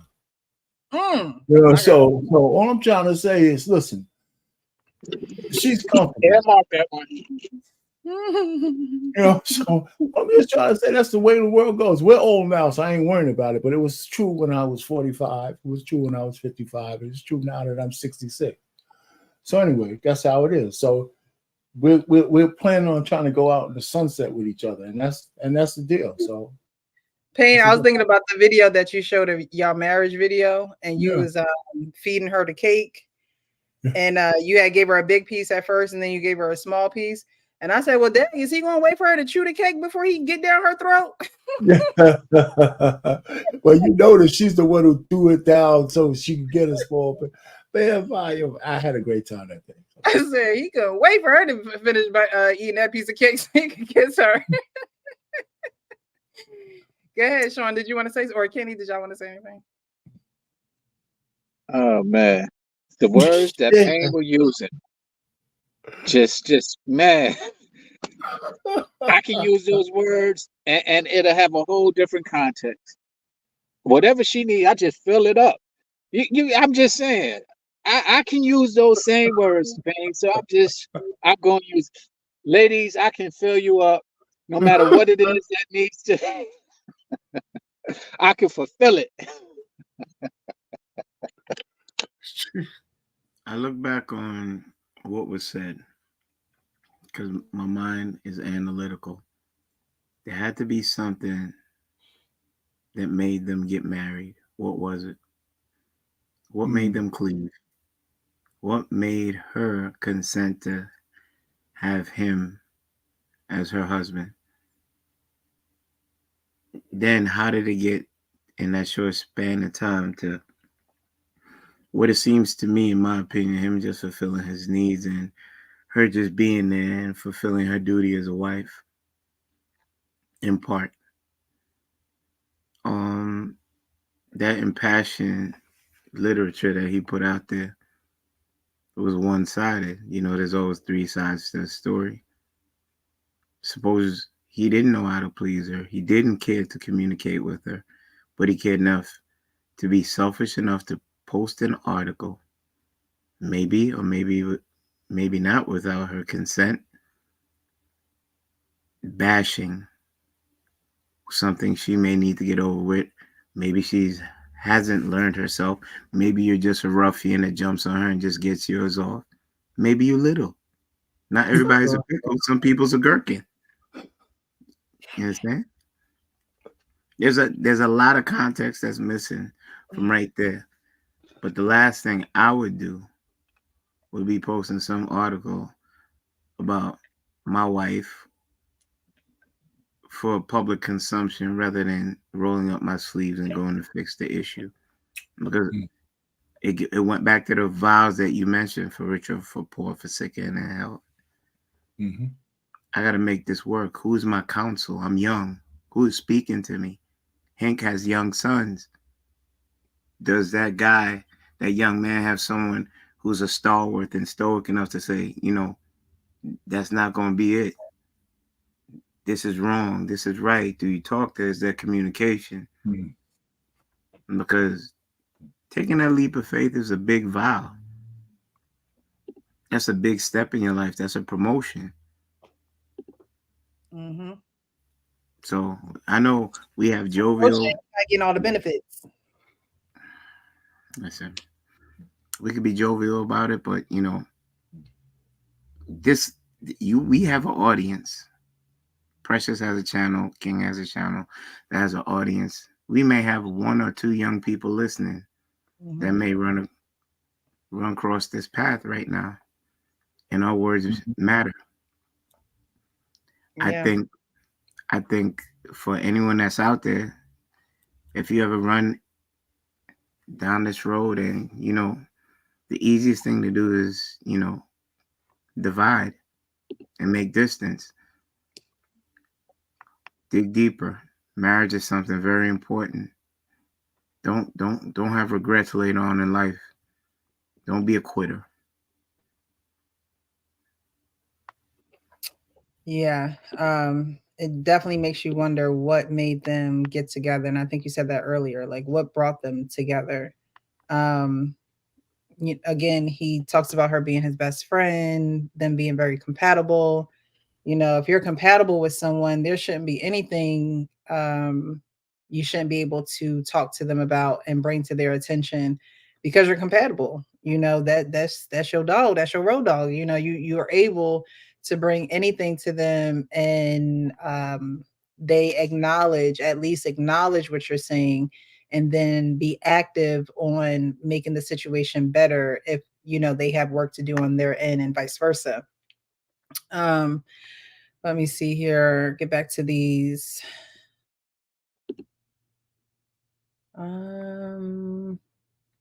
Average man says a sexless marriage is unhealthy. Outside of some sort of health issue, it better be happening regularly. If not, two fingers are going to go up in the air eventually. He said, deuces. Not every woman is cheating. She could have traumatized issues. He might not know how to seduce his wife. I think that there needs to be work done on both ends. I think his goal should be what are the steps that I take to make her comfortable enough to even really have this conversation with me? Because you can't cry every time we have this conversation. That's not going to be acceptable. And that's what she does when they go to have the conversation. So we have to get into an environment, like he said, a neutral environment, They have sex therapists. They have places that you can go where, you know, the touch zones and, you know, things of that nature where you can learn those things. But she has to be open to that. You know, she has to be open to wanting to learn, to wanting to get out of her comfort zone of not being the initiator and not being, you know, an aggressive type. When you're with someone, you study them. So, you know, this should have been part of the studying process for her. And at this point, she don't even have to watch the non-cues. He's literally saying to her, you know, I would want you to initiate. And honestly, this is probably a conversation that's had more than we think is being had because men are the initiators. So I think they, you know, get tired of being the initiators, and it could be the other way around. You know, you could have a woman that got that whippersnapper. She in her, you know, mid-40s where he like, look, it's been 6 days now. Give me a break. Or, you know, we just didn't, like, you know, so it could be depending on the age, a reverse and what's going on. But because they're so young, it should be it should be that they're both at this height of passion for one another. Well, but you're correct, right? Real quick. One of the things that when men cheat, right? When men do cheat, it's because the woman that they're cheating with wants them passionately. Mm-hmm. And so it's not necessarily the sex, it's the passion that the woman has for you. So if the woman that you're married to doesn't have any more passion for you, even if you're getting it, I can see where he's coming from. But at 25 and 27, there's something else going on. I mean, both of them are like bunny rabbit, 25, 27. I mean, if your woman's not passionate for you like that, it was something he missed when he was courting her. And we don't have that information because she had to be that way beforehand. You don't just turn that shit off and on. Mm-hmm. At least I don't think so. He had to have signs that he ignored, you know? And then after a while of having sex, he would say, wow, it'd be nice if she act like she really wants me. Like all the chicks I've been cheating with, right? If I'm cheating with them, I know at least they're sexually attracted to me, you know? And so I think men could crave that, but you know, once you get married, you got to fix that, you know. And when he confronts her with it, I'm reading all this into it. The reason why she might start crying is because she was never that kind of woman who initiated sex, and so it's frustrated because she doesn't know how. Yeah, you know, and so that could be a possible. That's one of the scenarios, and he doesn't have the maturity to understand. Well, maybe I'm asking her something that she can't do without other help. So that could be a possibility too. I want to play this. Oh no. All right, he pretty much was saying that you have to work on. I wonder why it didn't I don't know why the volume is not working. You guys can't hear that, right? No. It's not working on it. I don't know why, but he's pretty much saying that, you know, your sexual attraction doesn't happen automatically. You have to create it. You know how you are with somebody, you know, 5, 10, 15, 20, 25, 30 years. And you know, every part of their body has changed. And you think it's just going to be like, you know, the first time you saw them where hormonal kicked in. No, sexual attraction in relationships that are healthy and are lifelong is attraction that is intentionally developed, right? Because as men get older, our libido changes.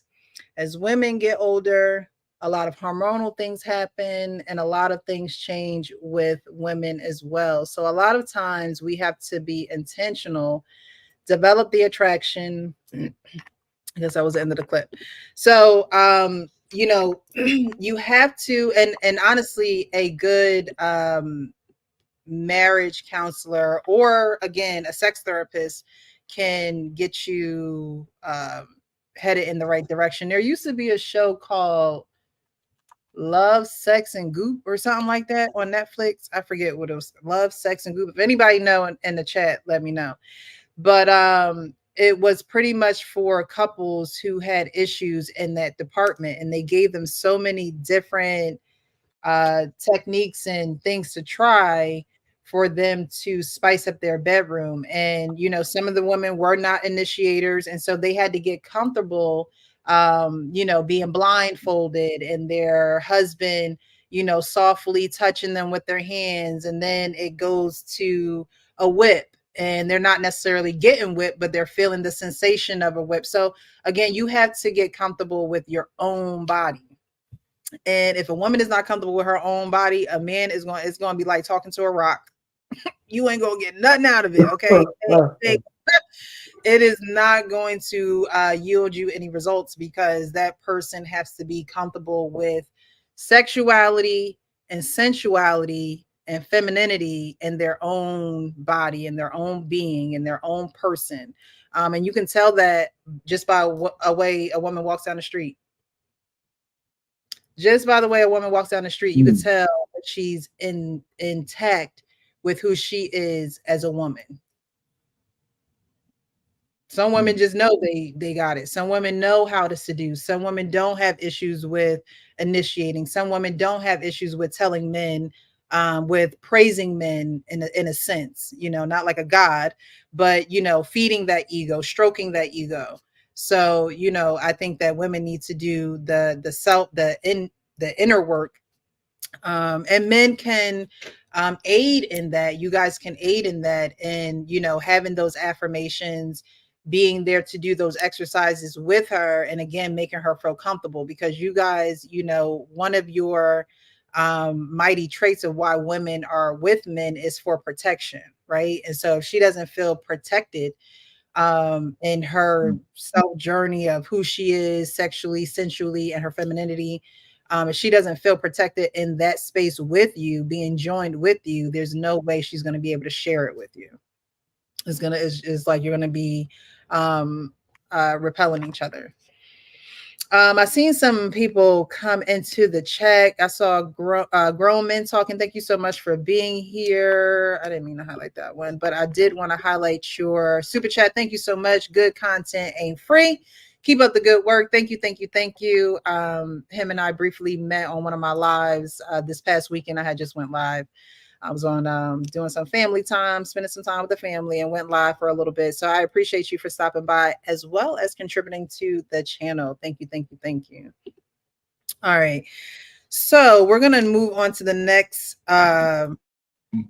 topic, and it is about men and empathy. So I think this flows really good into this topic, because this is important for men to have, whether you're in a relationship or just as a part of your masculinity, being able to have a healthy amount of empathy for not only your spouse, but the people that you're in contact with. Say that men are more logical than women, but they actually just lack empathy. Interesting. They're just literally not thinking about how other people are feeling as much as we are. So they're not logical. They're actually just psychopaths. Or like I that. feel like You're like, I well, like that. I just feel as a woman, I'm not as emotional as some. I think there's like a Grace, spectrum can you of cut everything. to last episode when she was crying, going, I've been so emotional lately? I was so emotional this weekend. Like, I was tearing up that people were being mean to JoJo. First of all, she just wants to dance. the song. Oh yeah, let her dance. Oh, my neck is really killing me today. Maybe you're just being irrational. I'm sorry, what? Maybe you're just too sensitive. Too sensitive? Dale, have you ever had neck pain before? It hurts. But why is it even hurting? I don't know. Then maybe it's not even real. I can feel it. So you think just because you're feeling something that makes it real? Yes, it's real to me. I can barely move my neck. So I'm supposed to believe that feelings can just happen to you and you can't even control them? Yes. Sorry, but I don't let my feelings control my life. I don't think feelings should control my life either. But it would be nice if you cared a little bit about what I'm experiencing instead of acting like I'm crazy. I'm not acting like you're crazy. I'm just saying that since I can't feel what you're feeling, maybe you're just making a big deal about nothing. Wow. Okay, look. I'm sorry that you feel that way. Are you? But it could be worse. Maybe you should just think of things that you're grateful for. Do you feel better yet? No, Dale. Surprisingly, I don't. See, nothing I do is ever going to be good enough for you anyways. Yeah, you're always the victim, even though I'm the one hurting. Have you ever tried a little validation, maybe a little empathy in your life? What are those? I don't know, Dale, okay? But it feels like it would have helped this situation somehow. So why is it that when somebody has performance problems at work, why is it that our instinct is to say, you're out? We do not practice empathy. What does empathy look like? Here's the lack of empathy. This is normal in our business world. You walk into someone's office, someone walks into our office and says, your numbers have been down for the third quarter in a row. You have to pick up your numbers, otherwise I can't guarantee what the future will look like. How inspired do you think that person is to come to work the next day? Here's what empathy looks like.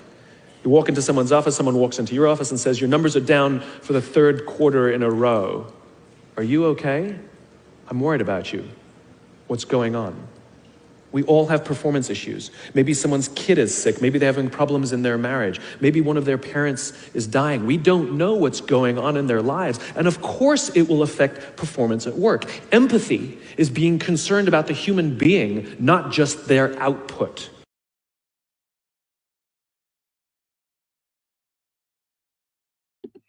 All righty. So he's saying that empathy is about caring about the person themselves and not just their output. So my question to you guys is a person born with low empathy, or does upbringing, social factors, or life experiences something that may hinder their ability to develop it? What do you guys think? I think I had posted something on my threads, and King actually was one person who said that that's an area for him that he needs to work on, being more empathetic. And there was another, I think another guy who said that as well. I think guys will admit that they don't have enough empathy. But what do you guys think? You think you're born with low empathy, or does your upbringing and social factors, life experiences hinder the ability to develop it? I believe it's taught. I believe it grows in a portion of people. There are some people that are just devoid of it. Yeah. There's some people who, no matter nurturing, shown the ways that they are what they are. But on a majority basis, I believe that's a taught behavior, just like prejudice. And who you have in your life, the negative or positive factors determine how well you're able to embrace that. Okay. So you believe it's taught. Sean, you there? Yes, I'm here. Alrighty. So do you think a person is born with low empathy, or does upbringing, social factors, or life experiences hinder their ability to develop it? I think they're born with it. As we grow, we develop it, or we become desensitized to it, depending on which what we're taught. But I think that it's a learned behavior to be non-empathetic, and sometimes non-sympathetic. Okay. So you think it's a learned behavior? Yes, it's a learned behavior as far as I'm concerned. And unfortunately, we learn as early as adolescents before we even are able to talk sometimes, because we witness it, and we start emulating things that we see, which often are rooted in lack of empathy and lack of sympathy, lack of consideration, period. Right. Okay. Why'd you say, Sean, that it is unfortunate that you learn it early? Because it's not a great quality to have, in my opinion. It's a horrible quality to be selfish and inconsiderate. But we learn it very early on in life through sometimes those who breed us or teach us, or society or culture, depending on what we're exposed to. And that's the unfortunate part of it. I completely missed that. I thought we were defining empathy, not selfishness. Well, low empathy. So we're talking about a person born with low empathy, or does upbringing, social factors, life experiences hinder their ability to develop? Low. And sometimes they can overlap. You know, it depending on what context you're using it in. Selfishness and empathy can look the same or be synonymous. Yeah. Arpain? Yeah, first of all, I don't believe that anybody's born or not born with empathy. It's something that you learn along the way. I think it's situational. I think that men in general have empathy for women. That's why the laws in the West favor women in a lot of ways. That's why the society's been civilized, because we understand that y'all need extra protection from men, right? What's missing is that we have no protection from you guys. But I don't think women have as much empathy for men as they should. And so I don't think it's a born behavior, it's a learned behavior. Right. So I think men are some of the most empathetic creatures on the face of the earth, especially depending on who they're directing it towards. So I think we misuse it and all that kind of stuff. But I think we have an overabundance, and it's not a bad thing, of empathy for women in general and children. So that's just, I think for in a civilized society, that's how I think we're wired. Women have no such empathy for men. Not all women. And the empathy they have is not the same kind of empathy we have for them. And you just have to live long enough to understand that that's true. I mean, I sit down here and watch. I'm going to just use one example. It's just a small, stupid example. It's not scientific. I watch 5 women on The View for 15 minutes tell us how much they hate men in front of millions of people. And nobody said anything. So all I'm just trying to say is, and that's just a microcosm of what goes on. So there's no equivalency when it comes to empathy. Men have much more of it than women do. There's just no doubt about it. So, but it's still who you're directing it towards. And that's just my opinion, but I'll just leave it there.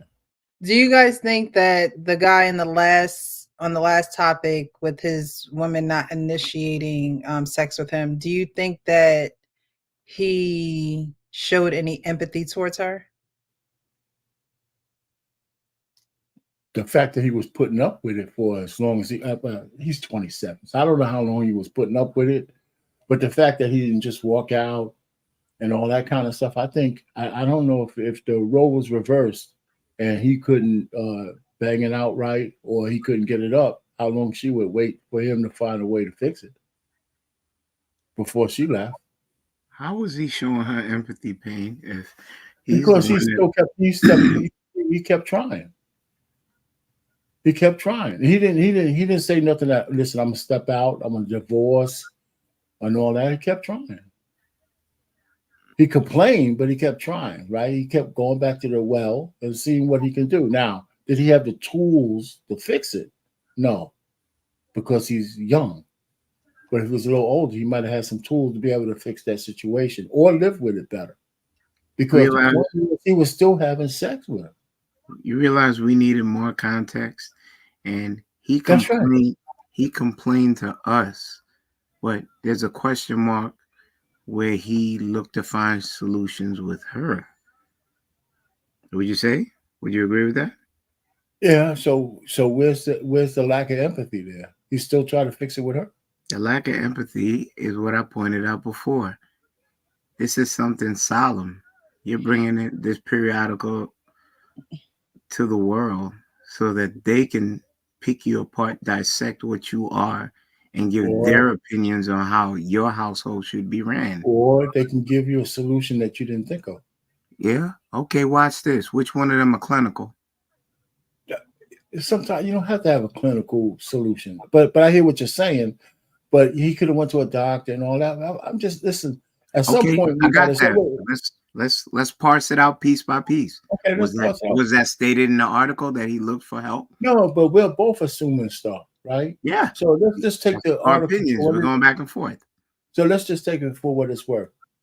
Could he have gone professional or some way more mature in how the situation other than going to social media? Absolutely.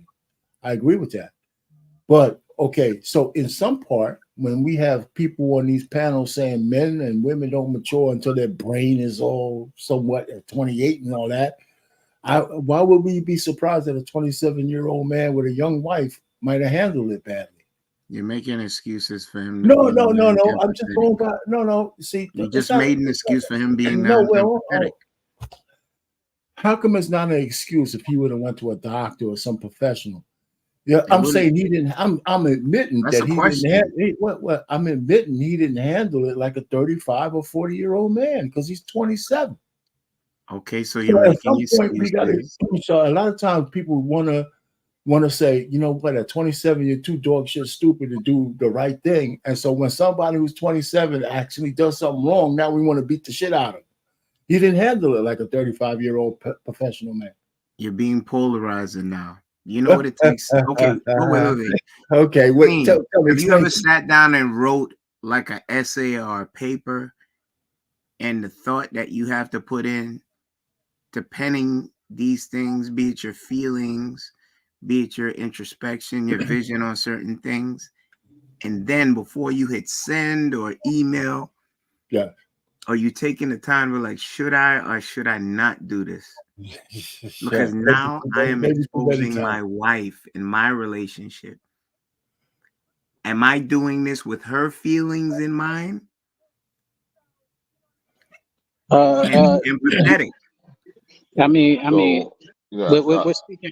Was that question to me, KP, or to the floor? It's for the panel. It's for the panel. For the panel. Okay. Yeah. Well, look, I'm the type. I don't believe in putting everybody in my business. So what me and my wife is going through, y'all are not going to know about it. So it's none of your goddamn business, Kenny. And I take And so that. why would I put that out in public for what's that? A Dear Annie? I don't know if y'all remember that. Or maybe I'm showing my age. Dear Abby. Dear Abby. Yeah.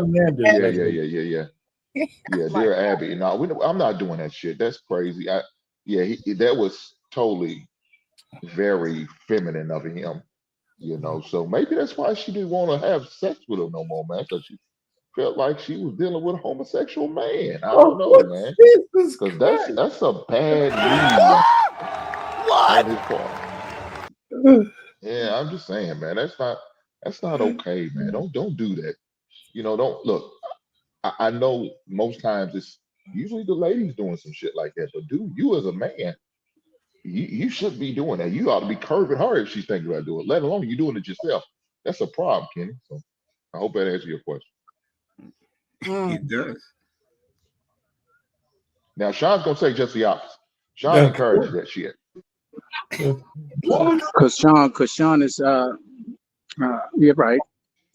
Because I feel that see what I'm talking about? Yeah, that's because I feel you can get answers in a lot of places other than what traditionally you get them, and often sometimes you need to research and go get them from places that you're not receiving them at because you're going clinically or you're going places where it's just not serving you. And I'm not about specifically where you get your answers or where you get your message. It's about getting the message, and if it goes to publicly get a message, then so be it. If it goes to clinically getting a message, so be it. If it goes to privately getting a message, then so be it. As long as there's a resolution and you're receiving a message, I don't agree that there's one sure shot way to achieve it. Crap! I agree with Sean. Oh my God, you gotta. I know you do. You gotta put this in the box. You gotta put this in the box. Y'all are okay. So y'all are okay if your ladies goes to the family gathering and start speaking about y'all sexual business at the kitchen table. No. That's what you're saying. Because it's no different from this Dear Abby letter that this dude sent out. It's no goddamn difference, man.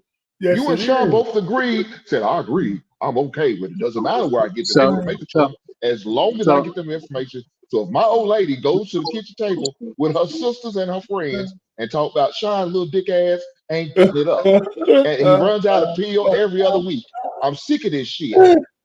Bullshit.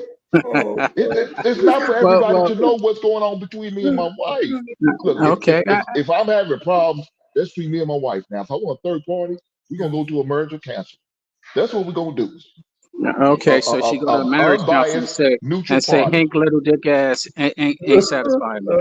And you don't mind it there. I'm like this. If you're a little dick ass, it don't matter whether it's in front of a counselor or if it's in front of her girlfriend, you're a little dick ass. And maybe you need to address that.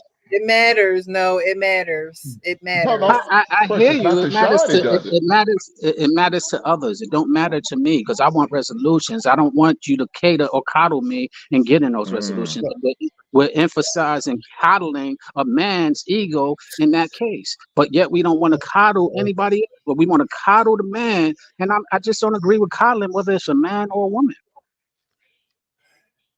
Listen, Sean, for whatever woman's going to date Sean, okay, please believe y'all business is going to be out in them goddamn streets. He's going to be in a barbershop telling every goddamn body to listen. You're adding stuff to the shit. We're talking about the man who said what he said. He didn't say he accepted his wife doing it. Plus, we're forgetting the fact that this guy is still 27 years old. Yeah. And the only point I'm trying to make is that if he was a 55-year-old or a 35-year-old, I would probably, my thoughts would change. They got a new marriage. He don't know where to go. And he went out and put this stupid little missive on the internet, which is kind of benign to all the missives that I've seen on the internet that say a whole lot worse. Well, he says my wife doesn't initiate sex. Everything else was just worse out. And so he still said, should it be on there? No. But I'm not saying he broke some kind of cardinal rule. I guess he did. Man, how old are they? He shouldn't have said any of it. But the point I'm saying is he's young. Okay. He's young. I mean, to your point, whether it's a matter of opinion, and personally, we are not taking into consideration that we are old. All of us are over 40 and going into our 50s. And so the new age and how they disseminate and get information ain't how we did it. And how they do things ain't how we did things. And I agree with what we did personally, but I can't sit there and crown my face upon the way they do things, because sometimes we didn't get the right proper guidance and understanding on the methods that we use. And so if their methods work for them and they're getting to the resolution, which was my point, it wasn't about how they got to it, it was about them getting to a resolution, then so be it. But if they don't get to a resolution, it just becomes a gossip warfare. I agree with you, Hank. I agree. Yeah, shut your mouth. But if you get in a resolution and it came in a unfamiliar, untraditional, uncomfortable in our generation type of way, I'm not gonna sit there and knock it if the resolution came out.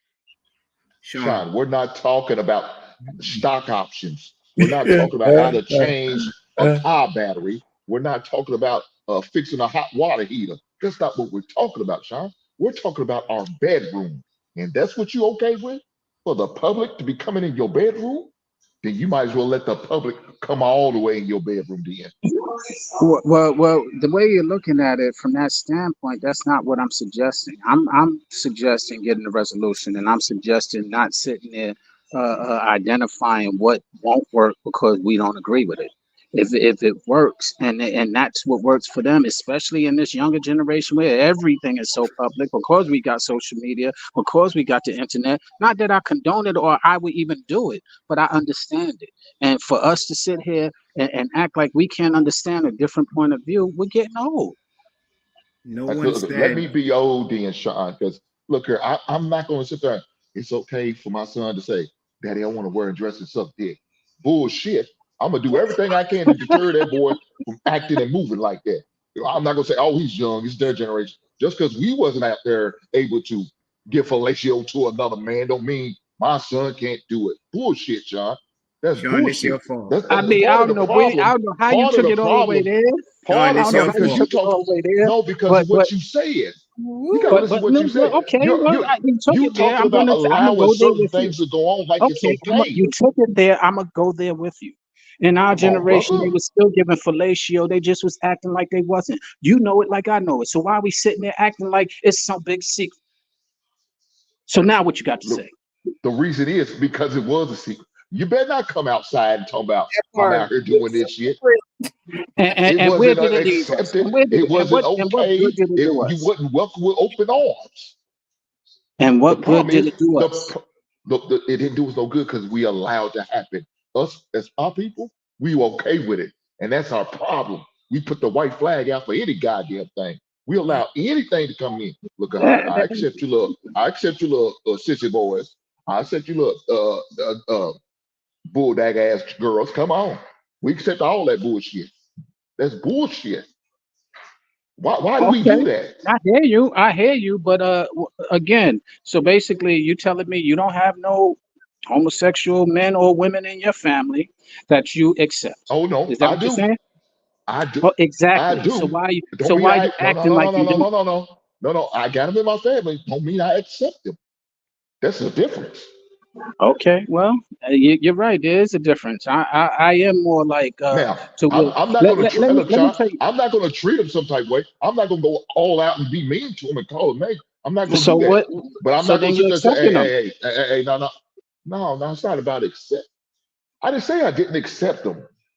You just said I that. You didn't. said I'm not accepting them. No, I'm not accepting my family. My family, my kid. No. Now, I can't help what my cousin do. That's on him. I'm not going to be mean to him. I'm not going to be hateful to him. You know what I'm saying? But we not hanging. He ain't bringing his relationship in my house. Sean, That's what he's not doing. That's real quick, Hank. Sean, that's not cool. What you're doing? I ain't trying to be cool. No, you're actually trying to provoke him into something that could possibly get strikes on her page. You know that, right?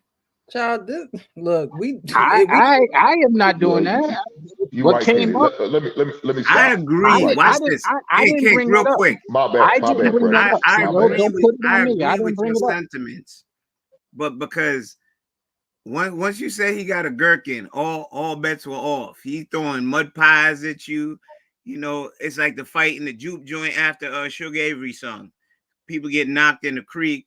I thought, listen, we got to get back on even keel. This is a very touchy situation. I get what Sean is saying. I am adamant for what Hank is saying. But you said resolution. Sometimes you get trapped in your word salad of the things that you say and put out into this ethos. That's not a resolution. That shows weakness as a husband. That you're writing a Dear Abby about your young wife rather than seeking counsel within your village, your pastor, or whomever that you cleave to with knowledge, your griot or whomever, to settle your issues. And at that point, if it can't be settled, you'll part amicably. That is not a resolution. That is someone who is wayward, that doesn't know his way. I am not sitting down writing a whole essay about the woman I took vows to for public consumption so that they can tear her apart. Part of your vows is provide and protect. Pay attention to the protect part. I'm going to protect my wife, even though our sexual or bedroom matters are not where they're supposed to be. Pain, you will not put your wife out there for public consumption. Is your job not to protect her at all costs? I digress. Yeah, I agree with that, but I do hear where Sean is coming from. He's saying that in a world now, because we, do come from the older school of, things such as that nature of what happens in this house stays in this house. There are certain things that happen in your house that should stay in your house. That that was like one of the things that was drilled into us. Now, I think it got drilled into us so much so that people are not having these uncomfortable conversations, and so now these topics are taboo, and especially the conversations around the community, right?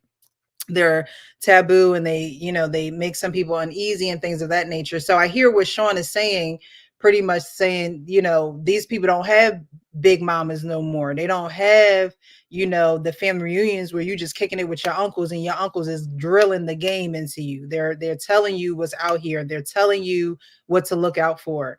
Again, I was with my family last weekend in Virginia, and I could my between my brother, cousins, and things of that nature, they couldn't stop saying how much they looked up to my uncle.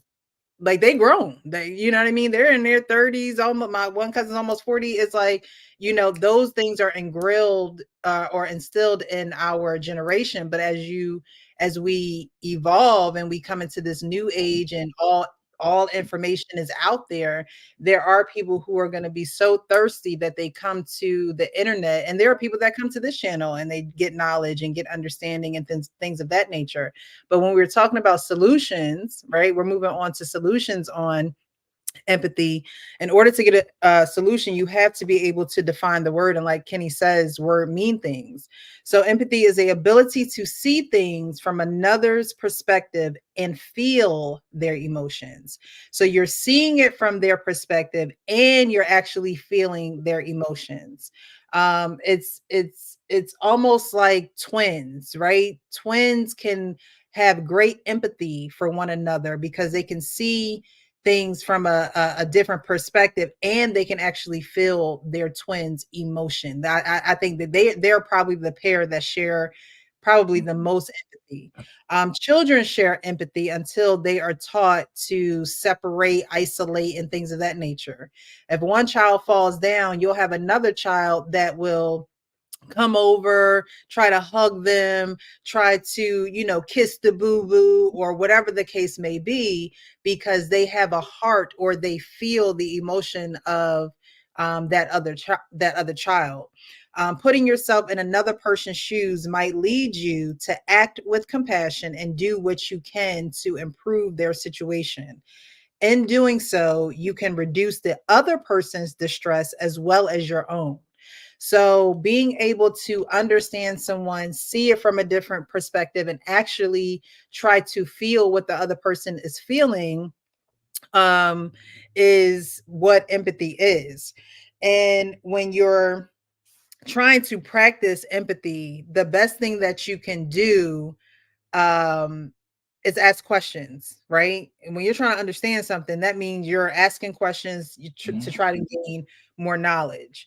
And so, you're asking questions. How do you feel about this? What are you hoping for? What type of outcome are you hoping for? Because you're trying to get that other person's perspective and actually feel feel the emotions that they're feeling towards any situation at any given time. And at the beginning of the video, the girls were saying, well, men lack empathy, and it's because they're psychopaths or something that she said. Now, there are possible factors that are associated with low empathy, people who possess low empathy, and their personality and developmental disorders. So narcissistic personality disorder is number one.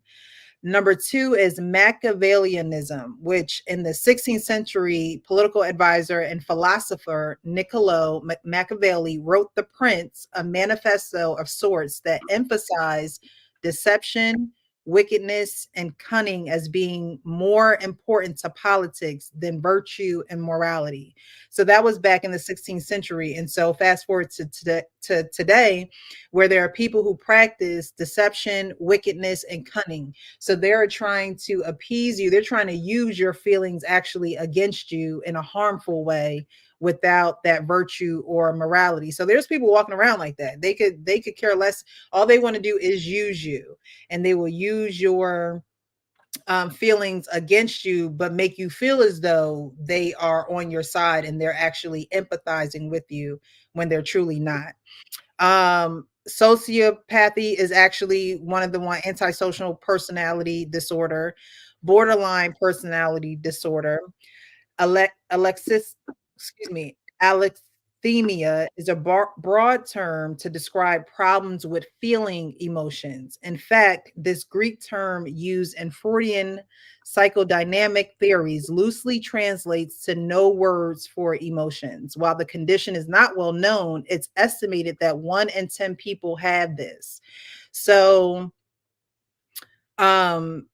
it describes problems with feeling emotions. So there are some people who do have issues with feeling emotions. I know that I remember talking to a friend years ago, and she goes, well, I don't cry. That's just not an emotion that I feel, or it's not an emotion that I allow to come out. And there are people like that don't know, that don't feel emotions like other people, or they don't express them like other people do. Have you guys run into anyone like that, or do you have some of those traits where it's just like I don't really put the words to the emotions? That's why I said it's all situational, right? Empathy in the context of what we're talking about is me as an older guy having empathy for a 27-year-old guy not handling the situation with his wife the right way. I could come down on him and say, you know what, you're an idiot. You put this on social media. But you know what, 25, 27-year-olds, they all live on social media. If I judge them based on how we used to deal with each other back in the 80s or 90s, yeah, I'm right. But as an older guy, I could say, you know what, I understand what you've done. And you know what, you could be, it has nothing to do with you being right or wrong. If I tell you that you did the right thing, now I'm lying to you. But if I could have empathy and tell you the truth at the same time without beating the hell out of you for doing something stupid. You know, so that's what it's all about. Or else it's not empathy at all. So, you know, so you could correct someone with love. You could correct someone with empathy.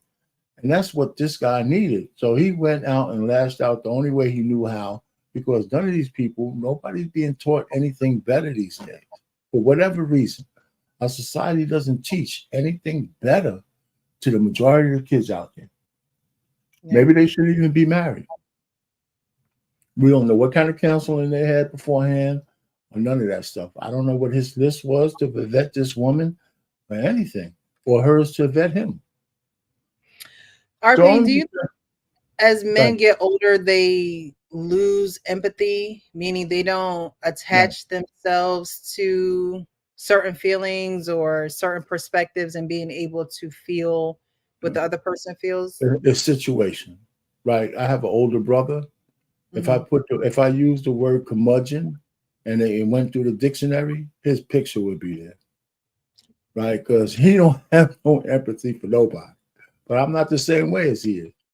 And he's only 1 year older than me, but we have nice conversations. So yeah, so it's an individual thing. I don't think it has anything. It's just a person. You either got some of it because that's how you are as you grew up, and you take solace on the fact that somebody might have had empathy for you at some point, or you just kind of learn. Or some people say, well, you're soft and all that. Well, everybody could be a dictator. It's nothing great about don't giving a shit about nobody. That doesn't make you some kind of great person, as far as I'm concerned. So, but it doesn't make you bad. It just makes you wired the way you are. So in this particular situation, empathy to me as an older guy is like, hey, man, you did something stupid, but it's not the end of the world. So tell me what's up. Okay. And that's how I would handle that.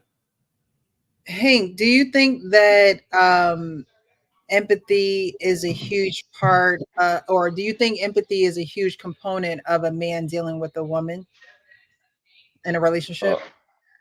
For sure, because we have to adjust accordingly. You know, when it comes to certain women, especially, you know, you got a soft, meek, mild type woman. You know, she's going to look and need that type of. Now, if you got one of those women who's just as masculine as you are, shit, I mean, she don't deserve shit. But as far as RP, what you were saying, I don't think it's an age thing. Because look, we see people in the 30s and 40s putting their business out there on social media. I remember reading a post on somebody's whole relationship and situation, talking about they're gonna break up because he's doing this. They just put it out there like that.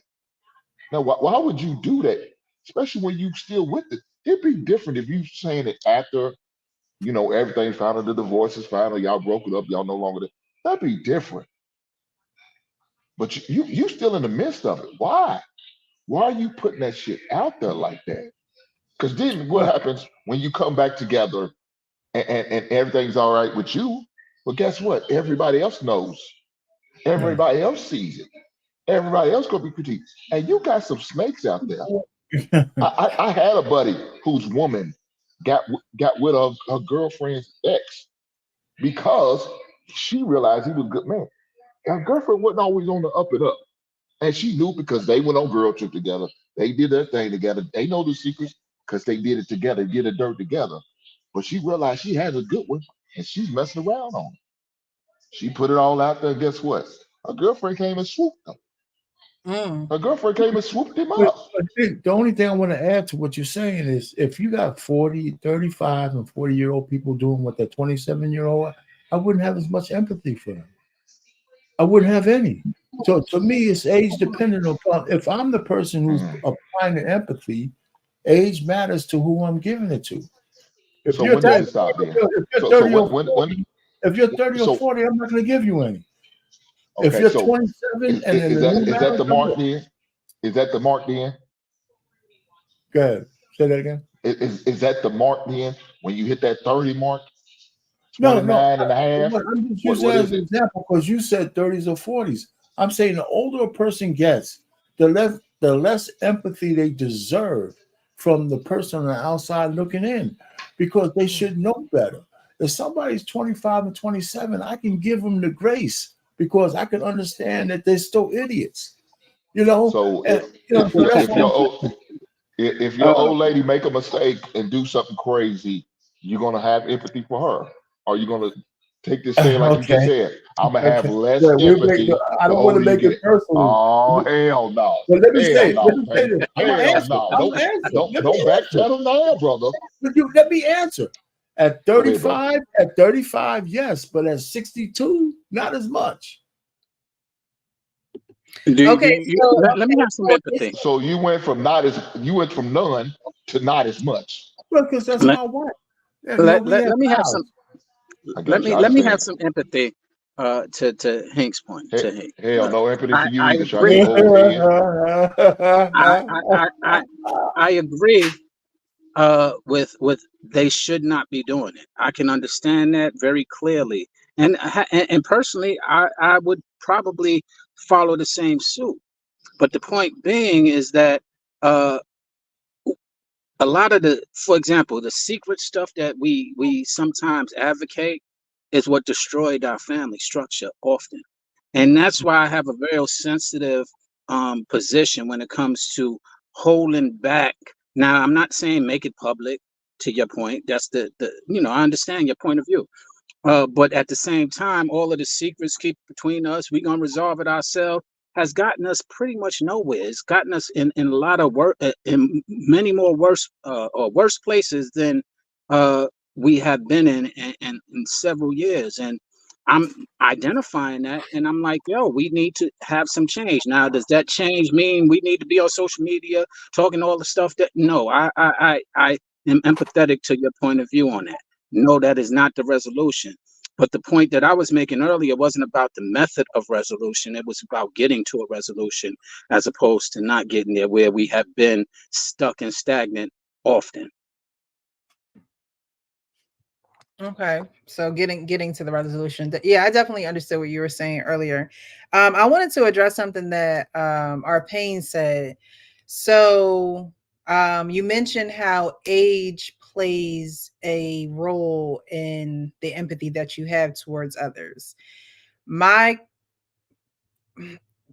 just again evaluating the definition of empathy. My question to you guys is, should age play a role in when you're trying to gain understanding from someone else in the way that they're acting, behaving, responding, whatever the case may be? But should age play a role in it when you're trying to gain understanding? I would just say yes. If you're asking me, yes, I think it does play a role, whether you want it or not. I think it plays a role. But your expectations changes of people the older they get. Right, but if you're trying to gain understanding from someone, the understanding that you don't have, but being empathetic means you're gaining that understanding. No matter what age they are, shouldn't you be open to gaining the understanding? Although you think at a certain age you should already have this common sense or these core principles or whatever the case may be. Should age really play a factor in being empathetic towards someone? I'd say yes. I still say yes, and I can explain it more, but let's let other people talk.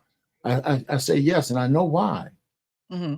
Because I think expectations play a lot into that. You know, if you put yourself as a person on the outside looking in on a situation, if a person's 18, I'll have more empathy for you because I say, well, you don't know enough about the world. If you're 25, it's a little level. If you're 35 years old, what lessons have you learned? And what lessons can I teach you by giving you a whole lot of empathy? Because at some point, if you're 45, so just like with everything else, most people, you know, when you're 25, the screen door between you and reality is a screen door. But when you're 45, it's like a goddamn bank vault. Well, what about someone that's never really shown you empathy? You know, people grow up in homes where parents don't even try to put themselves in their children's shoes or try to understand them. So that 27-year-old is going to grow up into a 45, 47-year-old trying to see where they can gain empathy from, because for some people it's not even modeled at home. You know what I mean? And so I think sometimes it can be misconstrued, or the perspective of the person that should be having empathy, they're not looking at it as I should have empathy towards them. They're looking at it as you should know better. You're at an age now where if you ain't thinking about it a certain type of way, I don't know what to tell you. You know what I mean? No, I know I do agree. If you're empathetic, you should be empathetic no matter what. But there's layers to it.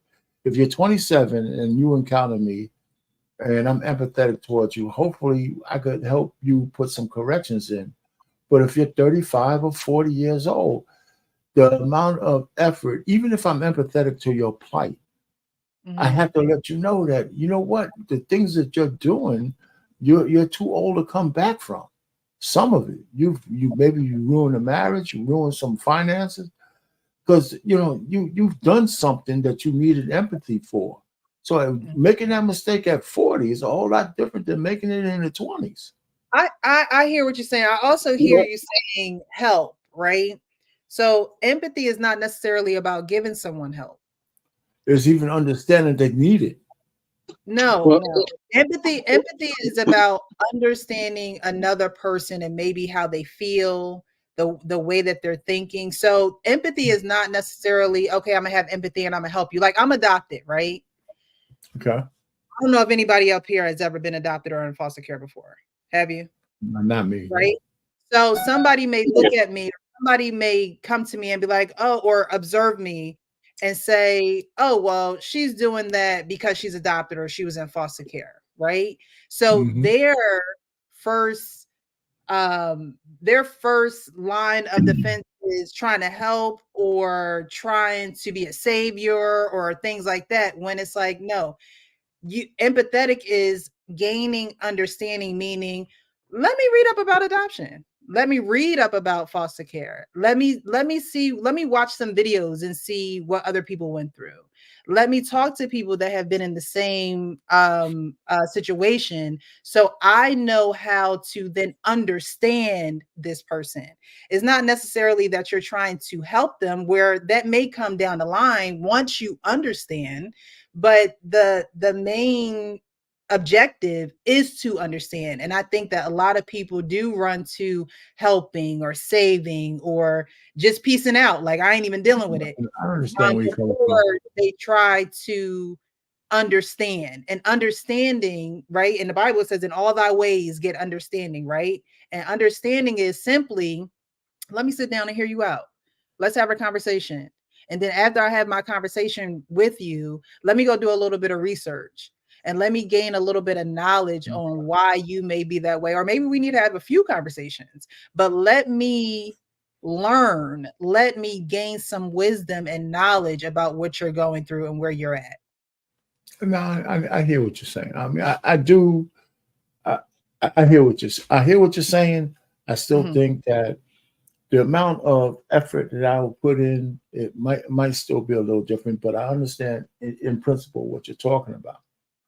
But if you use yourself as an example, I don't know when you got not free, but was emancipated and started going on your own. At 18, your mindset was a whole lot different than it is now. I don't know how old you are now, but yeah, I could have empathy for what it takes to be an adopted kid. But whatever pressures and whatever traumas that were on you back then, they might still be there, but they can't be at the same level, right? Because you're a functioning adult now, right? So I can have empathy for what it is to be adopted. So I'll be careful on what kind of conversations we have. I would have been more careful at 18 because those wounds are still open. They might still be open now, but you've had time to heal those things with or without my help. Thank God I have, but there are a lot of people who don't, right?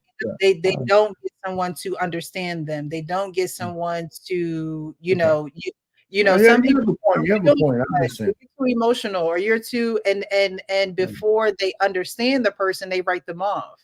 And so then you have people walking around really being psychopaths or really not really understanding how to control their anger or anguish, not being able to communicate in a healthy way, or the people who lack the empathy, like, again, I'm gonna just write you off. And so they stay in that apathetic, right? With the A, without feeling. They're not understanding. They're not trying to understand you. And so that creates that can create a grudge in someone, or it create this negative energy. And now everybody's wondering, like, why are they like that?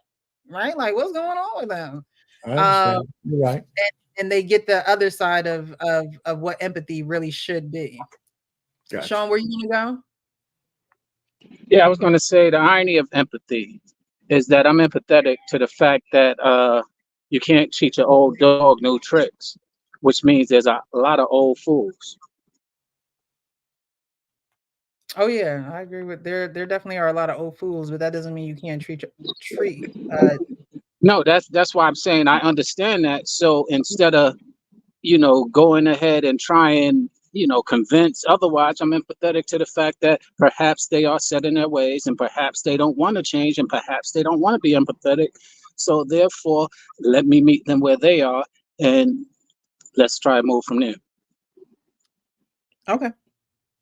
I can So understand that. going back to, we're talking about a young man. We're not talking about this woman who wrote this letter, sent it in, and was looking for a public acceptance or some type of answer. It was some dude.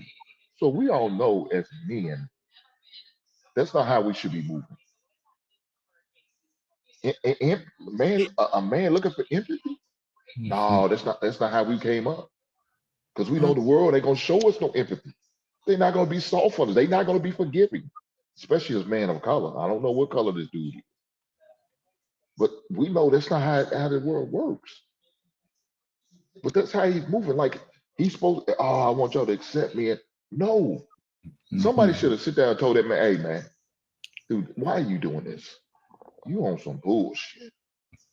That's what should have been. And I hope somebody had a conversation with him after they seen it. I hope his boys tore his ass up and gave him the business because he should be moving like this. Why are you putting your marriage out there in the streets? What type of man are you? How are you emotionally protecting your wife? How are you mentally protecting your wife? Physically, you open it up, even though you may not think physically you are, but you are. Because what type of effect is that going to have on her if she goes and read that, her co-workers read that, and they like, what's going on? Then you can't don't sit there and tell me you love me and you put my business out there like that. You don't love me, you love yourself more. Because you all worry about what it's going to make you feel like. What about how it's going to make her feel? Oh, but you don't give a shit because it's all about me. So Arpane, you might be right. Maybe he's not ready to be married because he sounds selfish, inconsiderate, and unreasonable. And as a man, you can't be moving like that. That's the last thing you got to be as selfish as a man. That's the last thing you got to be as unreasonable. You can't move like that as a man. That's not how we was built. That's not how we was made. Now we all know we men don't never get their due like they should. That's true. We the last person to get our dues. And the only time we get our dues after we dead and gone, 6 feet under.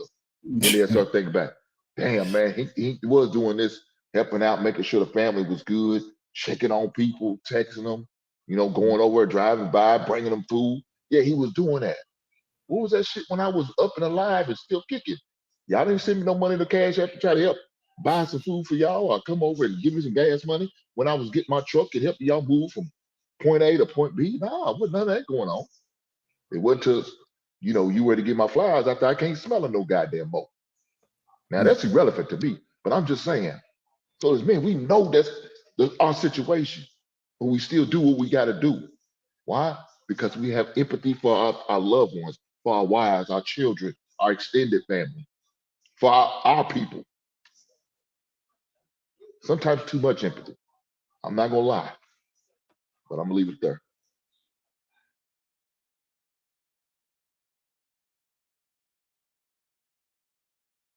You on mute, Precious. You on mute. Just to close this topic out. And I'm sure you had a bar, but we couldn't hear you. Oh, no. I literally just said the same thing. To close the topic out, how do you guys think that do you think you are efficient or sufficient in the empathy area, or do you think that there is, adjustments that you can make? And if so, how do you think that you can work on them? I really wish King was here because he I would want to know what he has to say about this. So when you watch this back, King, comment below. But do you guys think that and anyone who is struggling in this area, do you think that you are struggling, or that there are areas that you can improve in empathy, and how would you get the ball moving on that? Kenny? Man, my phone. Oh, go ahead, Hank. Go ahead. You came off the mic. No, what I was gonna say, ways of improvement, man. I don't know. I mean, if you wasn't taught that and shown that early, it's kind of hard to all of a sudden develop it. Mm-hmm. I mean, I guess it's possible, Mm-hmm. but I don't know what. Man, I don't know. I guess maybe you'd have to have some people who you could confide in and talk to them, and maybe one who is sympathetic and able to help you recognize when you should be and you should not be. I think that's probably going to be it. Have some type of mentor that could probably have a conversation with you, that could recognize and help you recognize the signs where you need to make sure you have some empathy for certain situations. But at the same time, make sure when that empathy needs to be shut off and no more empathy, because, Babe Boy done made too many mistakes. He financially put himself way farther in debt. You saved him way too many times. You told him, this is the last time I'm going to bail you out on these help paying your rent. Mm-hmm. You got to feel this. You gotta take one for the team now, brother. If that means you get evicted, so be it. And then I can tell you. Mm-hmm. So you gotta know when to cut it on and cut it off, man. So I guess if somebody, like I said, could probably help teach you and show you and help you recognize the signs of it when it should be and what it shouldn't be. So okay. Kenny? I think in life we're flawed, and the way you learn these is the hard lesson, and you fail forward. There's going to be situations that you go in and you don't know how to pretty much read the room, like as you were explaining with our pain about being empathetic with someone that comes from an adopted home, and you not watching what you say and how it affects somebody. Doesn't matter your age. You'll always come to a situation where you have a misstep. So you have to fail and go through it. Be truly intentional about learning and genuinely say you're sorry, and then build upon that, and just store that as not a L, like a loss, L in a lesson, and move through life expecting more of those situations to come, because it only builds your grit. I agree with that. I agree with that. I agree with that as well. And just so that you know, the practice of the old dog that I was referring to of being empathetic was myself. I'm that old dog that I had to be empathetic to my age and be empathetic to being set in my ways and change that and try and understand that will be more empathetic to others. And so That's why sometimes you hear me speak from those spaces of other people's perspectives. Is just exercising that empathy that I said I learned that I need to exercise with myself, and learning how to be more empathetic to others. Okay. Well, that's great. Self-reflection. That's what we're here for, to get these perspectives and to reflect. Thanks so much, Hank. I really appreciate you. Safe travels to you. All right. So, as far as empathy, I would say one way that you can practice empathy, and in my opinion, this may not be the way that everyone goes about it, but one way you can practice empathy is looking at people who are less fortunate than you, helping them out, being in service oriented positions, being able to serve in a way where you are not looking for anything in return. You're literally there to be of service. I think part of empathy is part of being of service, because when you are in service, you are thinking about the other person. You are thinking about how they're feeling. In some cases, depending on what you're doing, whether you're feeding the homeless, you're clothing the less fortunate, donating, whatever the situation is, you're thinking about that person in a way where your emotions are, I want to, I don't know what it's like not to have a cold or a jacket in the wintertime. I don't know what it's like not to have AC and see people homeless in the summertime and they're sweating bullets and they're not the cleanest and things like that. And so I think, empathy really starts by having a servant heart towards others. Because if you can have a servant heart towards others, that's how you truly are able to build and sustain relationships to the people close to you, being able to serve others who can do nothing for you.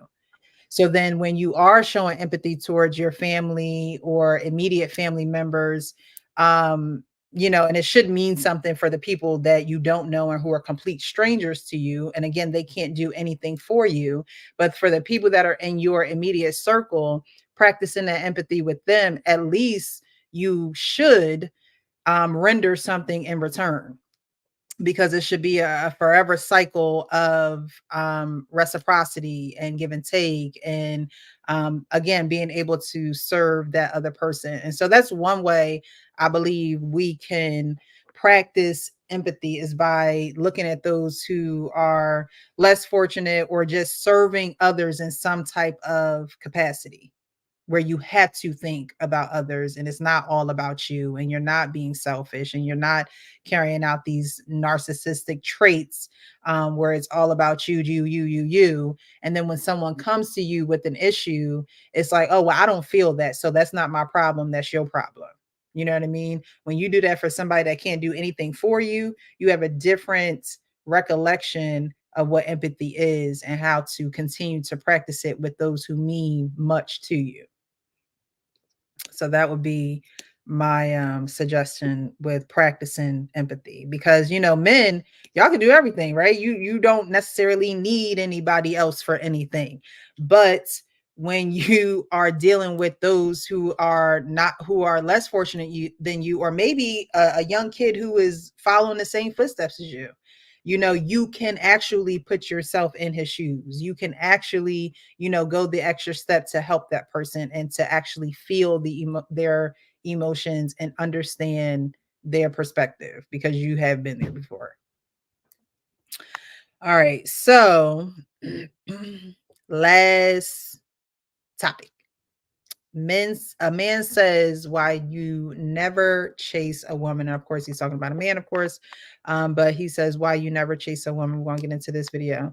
I do want to thank Darnell for the Cash App. I really appreciate you. If you're still watching, thank you so much for the support and contribution to the platform. Okay. B Fire says, I actually like when you guys are on this platform. Better talk and more realistic. It will grow in due time. I appreciate your support. Thank you. Yo, Kenny, you used to play basketball at Alfred E. Smith, right?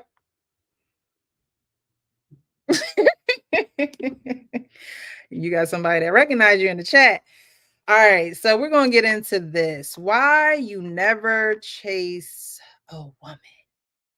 You never chase a woman because chasing a woman is feminine energy. The second you start chasing a woman, she starts losing attraction for you. Feminine women have always chased that high value masculine man that they're interested in. That's how it's always been. So the fact that female dating coaches are spewing bullshit once again saying how a man should chase a woman, that is bullshit. The reason why they're saying that, it's because women have an innate fear of rejection.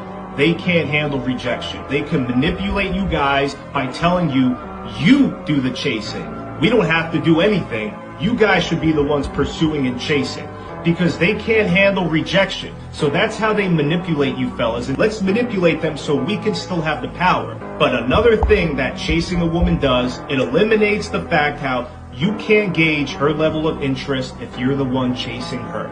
You don't know if this girl has high interest in you or not if you're the one chasing. When a girl chases me by sending me good morning texts, asking when she can see me again, fighting for my time, calling me, FaceTiming me, that woman has high interest in me. That's how I know I can invest a little bit more money in her. I can invest a little bit more time in seeing her because this woman has shown me that she has high interest in me. You guys can't do that when you're constantly chasing a woman. It's a win-lose situation for you. It's a win for her and a lose for you because she doesn't have to worry about being rejected. And now it's a lose for you because you're in.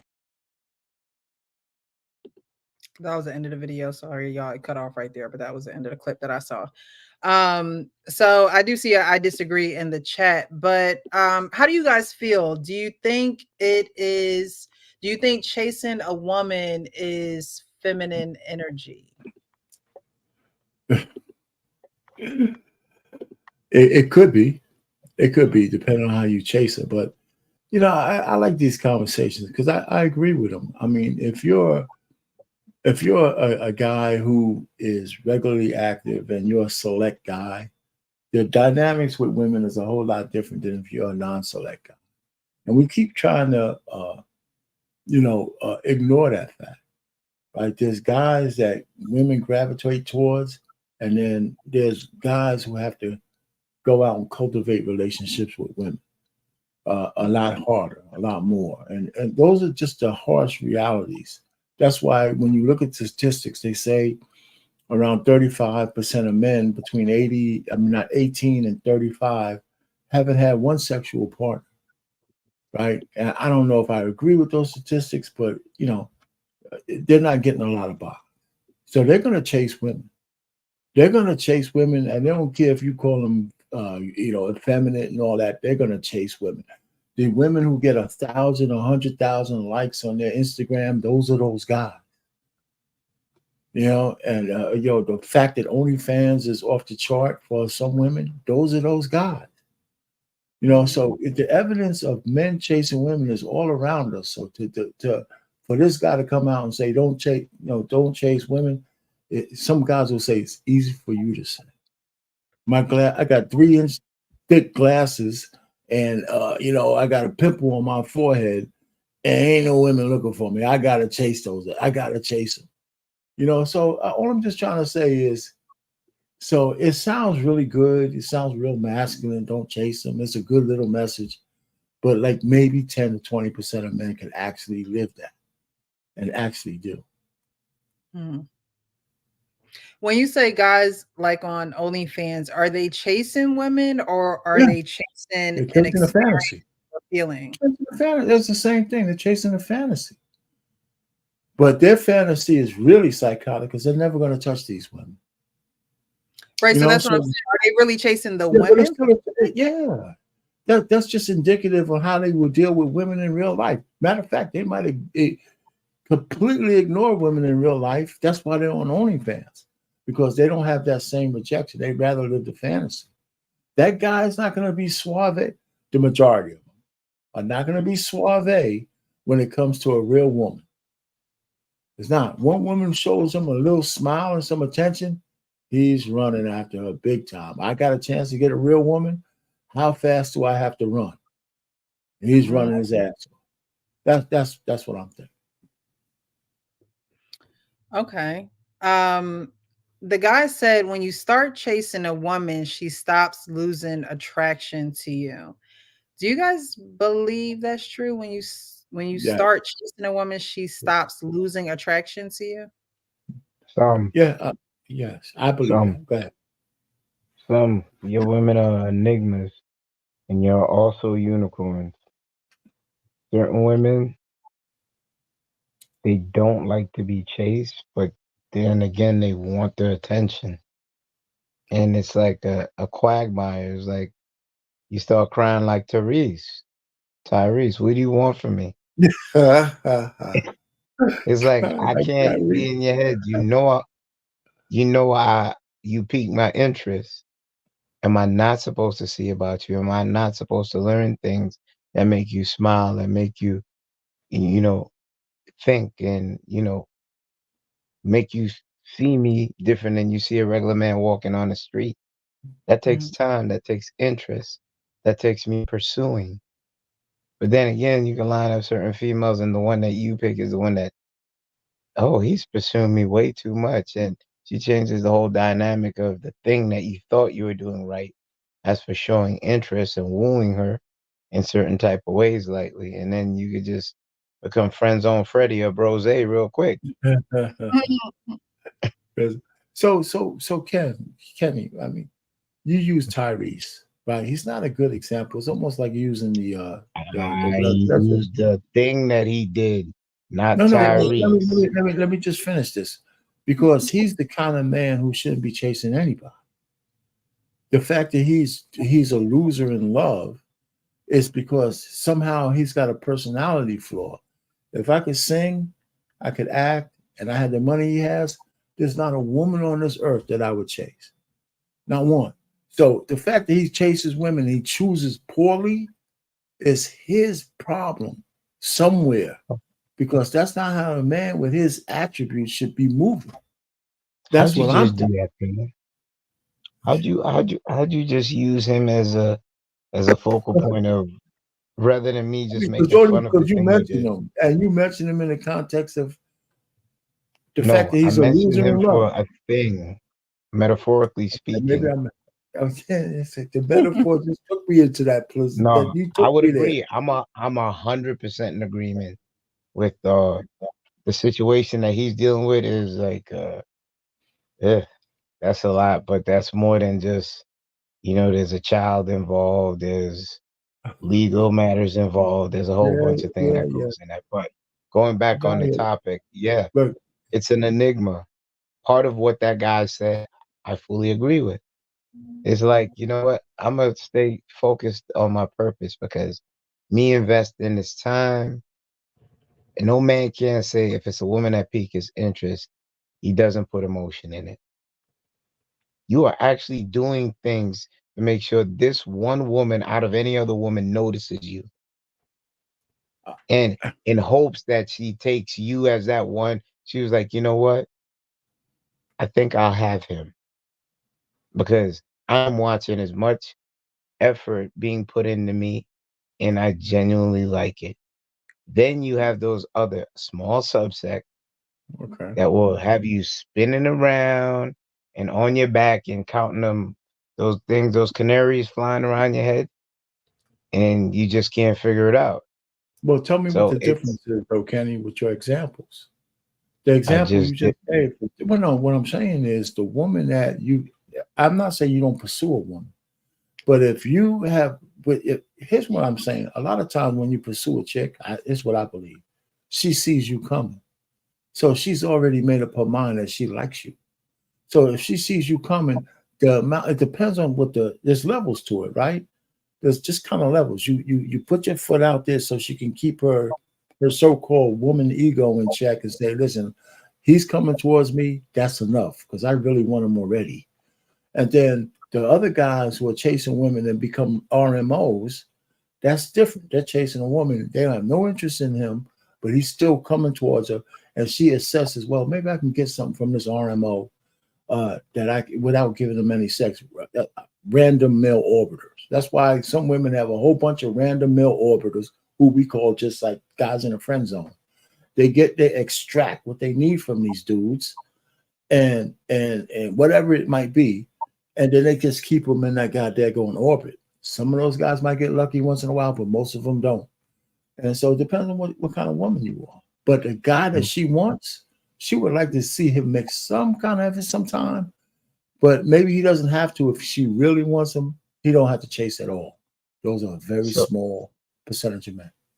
So, Payne, have you never heard of examples where stories are told like in church or like gatherings or what have you, that, I never thought I liked him. He was always pestering me. He was always around and then around, and I got used to him. And then I found out that this was a very nice guy. Big heart. He remembered my birthday, my favorite color, the cannoli I like to eat, he remembered things, and he went out his way to be corny. I used to call him corny, but he became my corny. It happens. It happens. Those guys are outliers. It happens. Just like, but that's all in the same pond. So for going back to the statement before, because we went all different directions with it. In part, that is true, but you have to be able to assess the situation correctly and tread carefully, because if that woman really moves you like that, boy, that gut punch you get if you mess up that opportunity, nothing nice. Well, there'll be some people say you ain't a real man unless you got gut punched. What's up, Lapeef? What's going on, man? Good evening, Lapeef. I know he said he was setting up his camera. Yeah. No, you're right, Kelly. There's a lot of scenarios, so I agree with you. Yeah, I don't disagree. Hey, Payne, you ever had somebody take your girl? Jeez, man, let me think back. I heard that side. Yeah, remember, I've been married for a long time. You gotta think. I gotta think back to the dinosaur age. You know what? I had a girlfriend that I lived with. We both cheated on each other, so I don't know, man. I started it, and she got me back. And guess what? We stayed together for a little while too. Why is just coming out today? Merry Christmas. Wait a minute. We've never heard this. We've never heard this before. He freeze and scallywag? Did he freeze? So, wait, you was a scallywag? A scallywag. Was she a scallywag or was I? Man, back in the day. You said you did it first. Oh yeah. Yeah. And you know what? I learned a lesson. Never admit it. Never admit that you cheat on your woman. If she comes in the room and she says, "I saw you," so it wasn't me. Oh, you know what? I dated a guy like that. How did you say that? How did you say that?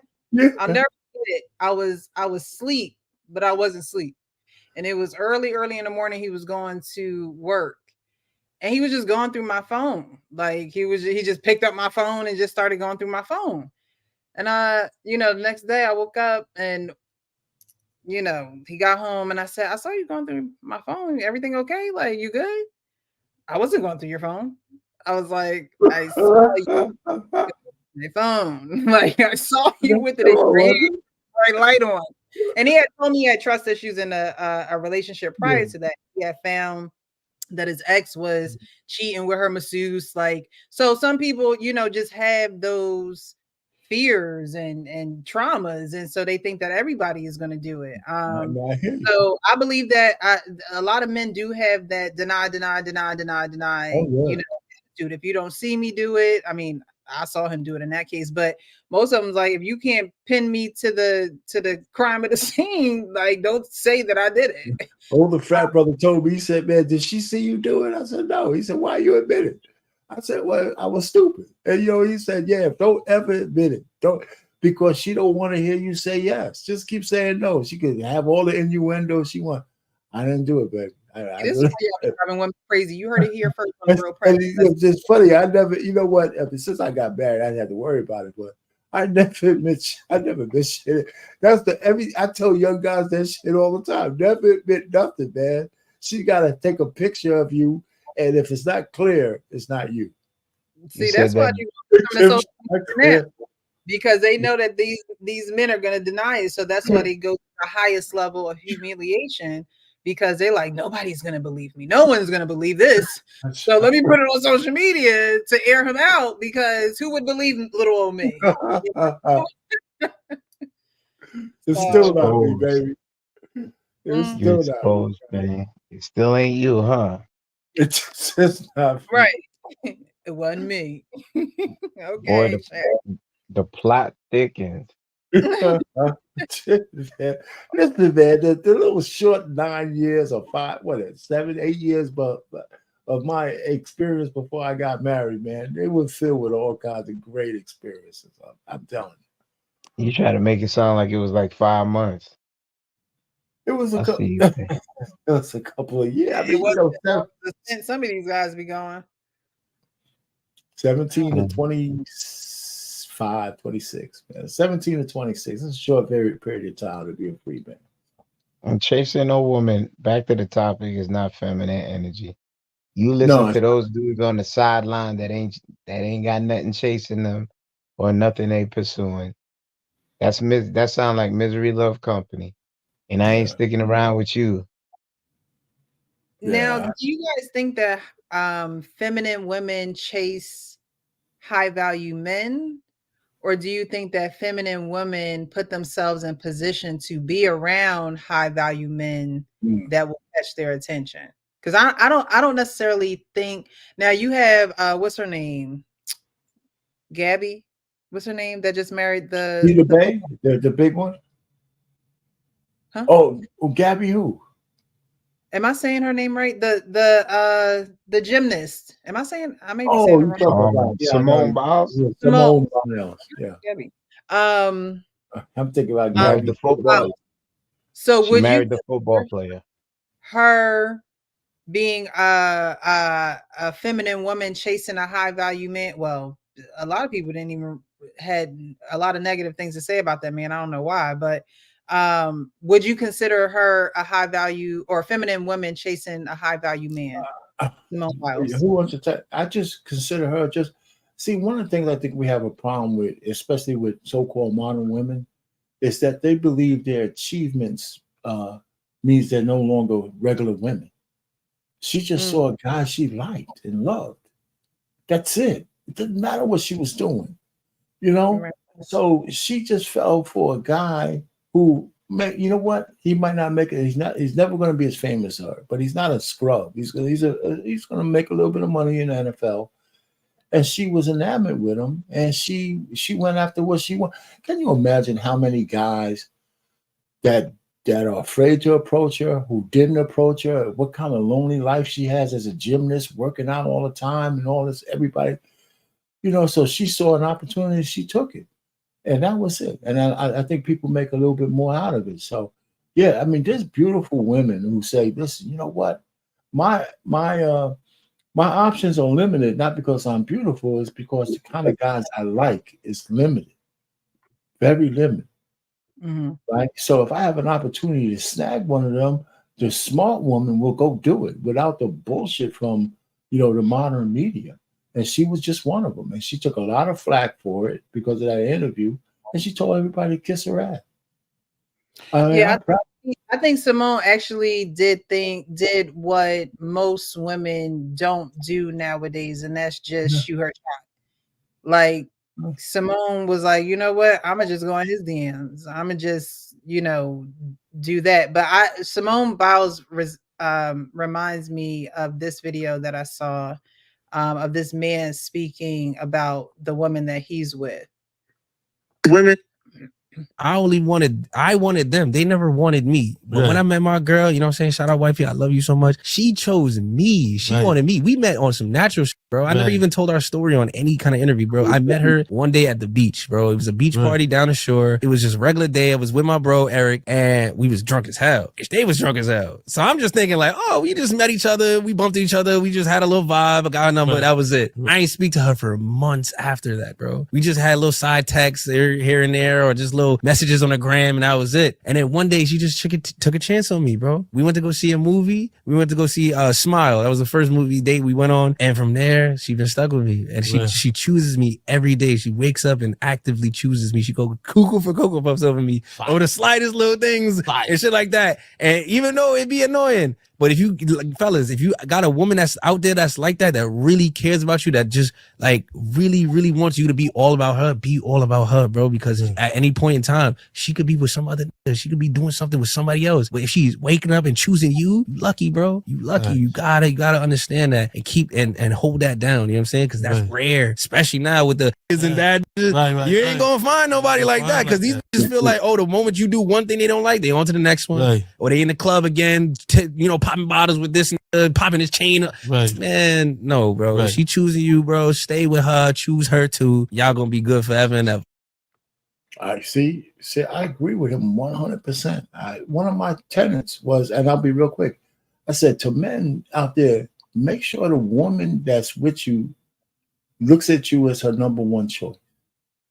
That's important. I mean, it's the most important thing you could do. Whether you're rich, you're not rich, you're just a regular guy like I was. My wife was all over me, man. I'm telling you, and she didn't need to be, right? Because she was pretty, you know. I mean, I always overshot my kick my coverage, but she just she wouldn't let me go. And so I said, you know what? Where else am I going? Right? So, you know, we didn't take long. We're still together. So I agree with him. If you find a woman, you just have to be able to recognize that. Now, he's a young boy, and a lot of those guys have a lot of women in their orbit. And it seems to me that he was one of those guys who was able to recognize a woman like that when he saw her. Very few men know how to do that. Very few men know how to do that. Like he said, he was liking the women, but they weren't liking him. And so I like the terminology that he uses, and he uses the word choose. So instead of chasing someone, you should choose someone, because if you continuously chasing someone, you just may not catch him. But if you actually choose someone and someone chooses you, right? Not every, but most women who desire marriage want to be chosen. They don't necessarily want to be chased. The chase is the thrill. The chase is, the small talk and all that other stuff. But are you choosing me? Is this small talk going to wear off in a couple of weeks? Am I just the pick of the week, the flavor of the week, or the flavor of the month? Most women want to be chosen, and it's such a blessing when women actually choose men too. When women choose men for the men that they are, not because they have money, not because they have swag, not because, what their family has can benefit you in the long run when somebody die off. It's, I choose this man because I like him as in his shell, and who he is in his spirit, and who he is in his heart. And it has nothing to do with any additives. The additives are just cherries on top. Like, that's great for us. But at the end of the day, do I choose you, as a person? Are you the person that I would choose out of all of these people that, you guys like to say that women have what do y'all call it? What do you call it, Arpane? A orbit or something? What'd you call it? A waiting orbit? I don't know what you called it. Yeah, men in their orbit. I call it random. I call them random. RMO, random. Male orbits. Orbit, random male orbiters. That's what I call it. So, and there are men that know that women do have this, and so he feels a certain type of way, like that guy in that last video is like, she chooses me. Right. And you see how happy that makes him. You see how, how he feels a little bit more complete, knowing that he has someone on his side that actually supports and chooses him because that's what she wants to do, not because she has to do it. And we need more of that. We need more people choosing people that they want to be with, because they love the person that they are, and not because they like the circumstances or the economic circumstances that this person is in. Because you could be rich together, but you could also be poor together. Money comes and goes. You're both well or able working people. You both should be able to work and get some money at any angle, no matter what it is, no matter, if it's in you, it's in you. So for some women, it's just not in them. And some men have to realize that too. Do I want a chick who lazy She choosing me, but she's only choosing me because I make it comfortable for her, or she's only choosing me because I have an environment that allows her to flourish, but I don't get anything back in return. Right. Right. So you have to understand that you need to choose someone who is not only going to choose you, but also choose to work with you, whether it's, purpose driven, whatever you have going on, whatever the case may be. But I think more people stay together and they have fulfilling relationships when they actually choose one another and not choose society or what the family say, or the pressures of getting older and the clock ticking and all that other stuff. You want to choose someone because you know that if they don't change from here on out, from this day forward, you can deal with them how they are and how they come, and all that glory from that day on out, if nothing changes from that day forward. Agree. And I think women get with men thinking, oh, well, in a couple of months or in a year or two, I'm going to be elevated to this. No, but what if that don't happen? Would you still be with him? What if y'all never reached that? Would you still be with him? No, let me see something. He didn't say they were married or anything like that, did he? The second guy talking about the young guy just said about the women.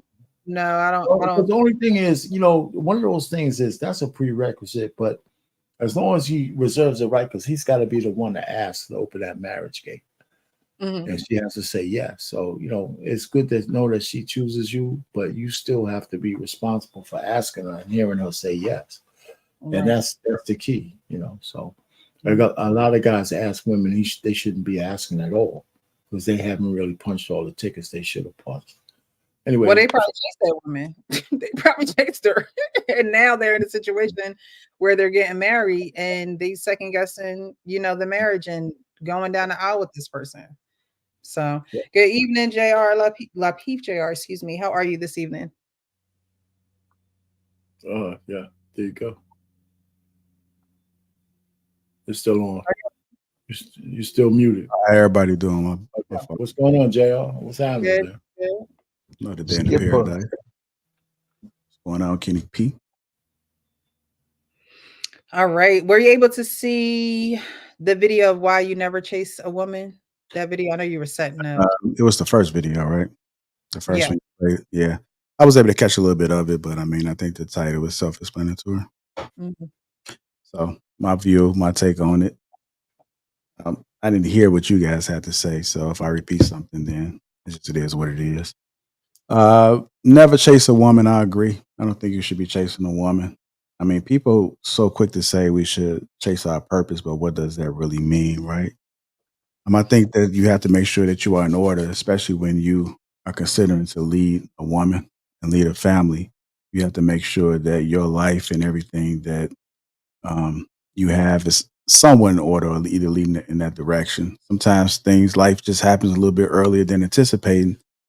And if you don't got things together, then you got to get it together, because now you've either made a mistake or you got yourself in a situation, and now this is part of the problem. This is a problem that you have to solve. So I don't think nobody should really never chase a woman. I think that it's just kind of like a wasted time, wasted energy. Yeah, I definitely would agree. Now, do you guys think that women manipulate guys by telling them to chase them? Is that like a manipulation tool by women to have guys chasing her? I think it all depends on the woman. I think some women are conditioned to have that type of mindset. It may not be a mature mindset, because when does it stop? There are some women that get well off into their 40s and 50s and they still have that same mindset and they're still single. So I think if you can have a balance with it both ways, I think a man, if he's going to chase a woman, if he sees a woman that he likes, then he should at least be intentional in some ways to kind of let her know, hey, I'm interested. But chasing her, I just think is the extreme. But when it comes to a woman, usually a woman that gets a lot of attention, she's down for the chase. And sometimes other women that may not get a lot of attention, that may not be what most guys are seeking. They are just mimicking the behavior or the ways that they see other women do, and it may not benefit them. There are some women that's going to get attention regardless. So, and there's some men that's going to give that attention. It's going to always be that way. But when you really are looking forward and looking to see who's really getting together, I don't think women that have that mindset and that mentality are actually achieving marriage, achieving long-lasting relationships, whatever that may look like for the individuals.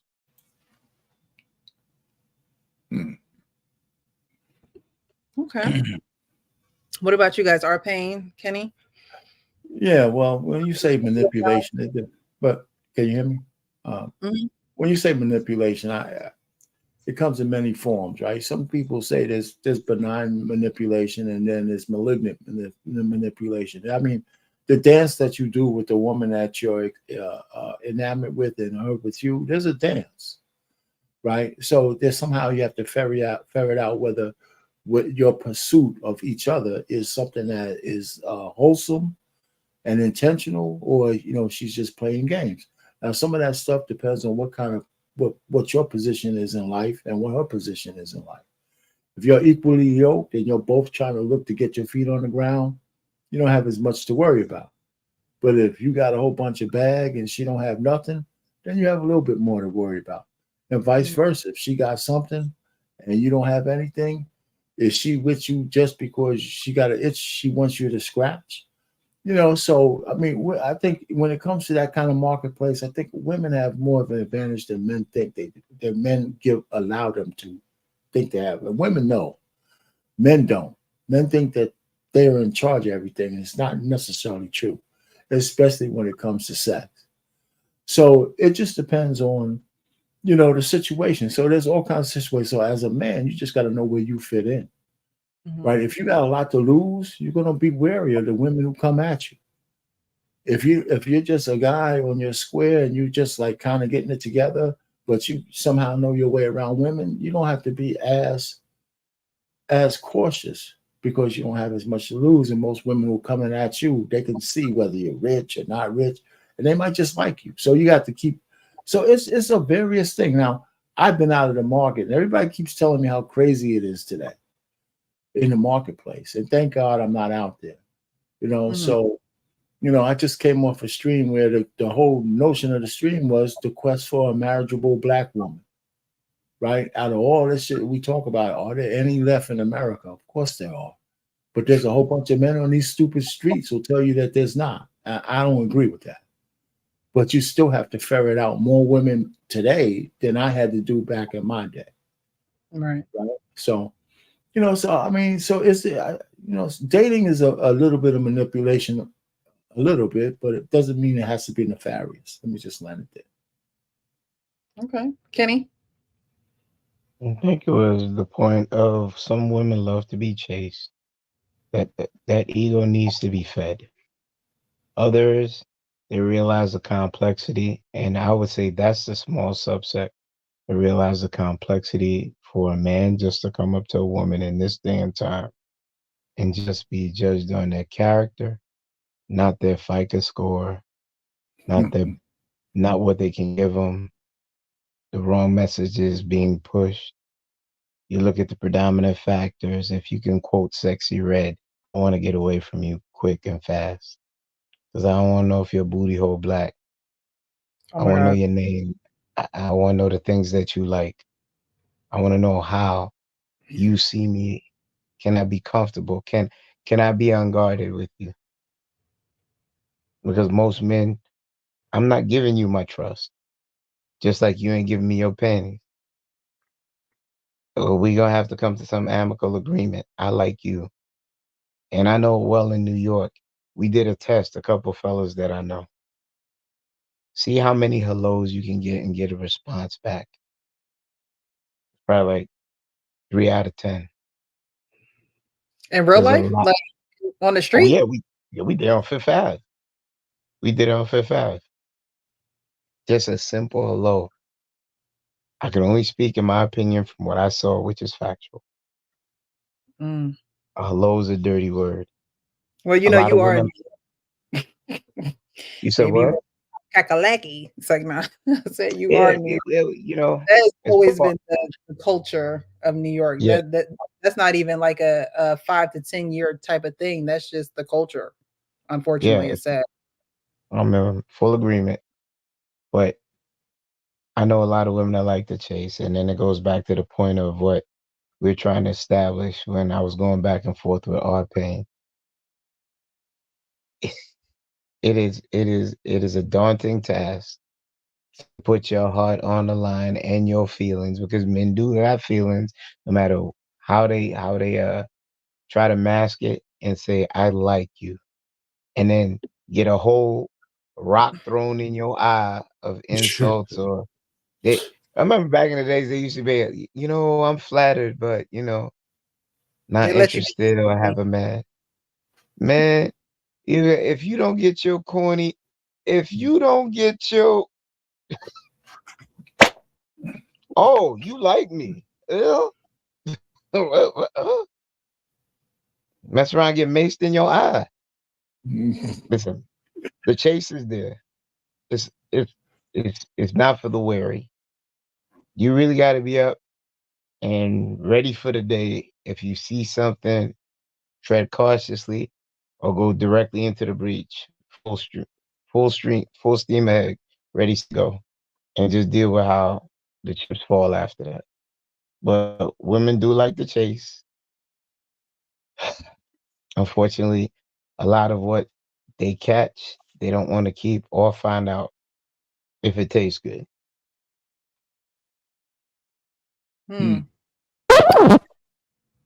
Labi, do you think chase should be the terminology or should it be choice? Like, I'm not gonna chase you, I'm gonna make a choice to be with you, because I think if you chasing a woman, you could be chasing a lot of different women. So, again, I think that more women than not would say that they would rather be and women would rather be chosen, and there are men who want to be chased.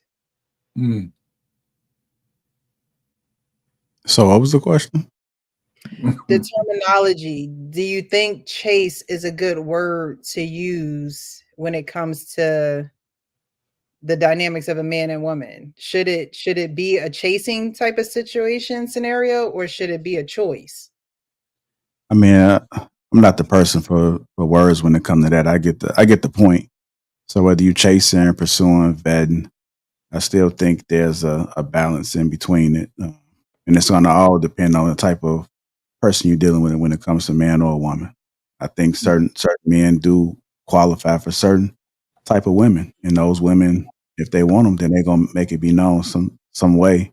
And if you catch that signal, then that's when you begin to bite. I mean, there are some women who just absolutely.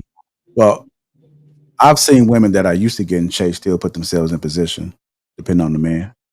So now there are circumstances that once the man starts to give her a little bit of attention, he may start to give her a little bit too much attention. And then now she begins to have the upper hand in the relationship because that's what she was already used to. And so now he just became her victim. And the whole time she wasn't really seeking anything serious, but she just got him in a way that works for her where she's benefiting. So, I mean, it's all a game. You just got to understand the person you're dealing with, what's going on. You got to be able to read the play as it's being presented. I mean, when you come to dating, there's no set way that you can look at any relationship because it can just change just like that. And you got to be knowing what to do and how to respond to it because you'll be surprised. And the older you get, you're just dealing with somebody else's experience. And to Payne say he's not on the dating scene. I think it's safe to say that anybody that's like 33, 34 plus,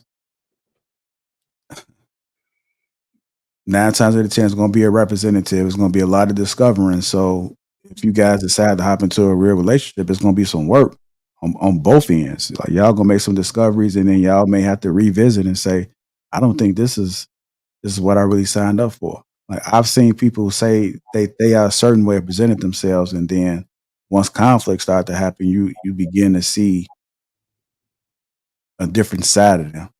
Mhm. So the person that's on the receiving end that's witnessing it, they got to be either understanding. The person that's done it got to be like, oh shit, the thing I've been trying to keep tight and closed and hopefully wouldn't get discovered, it came out.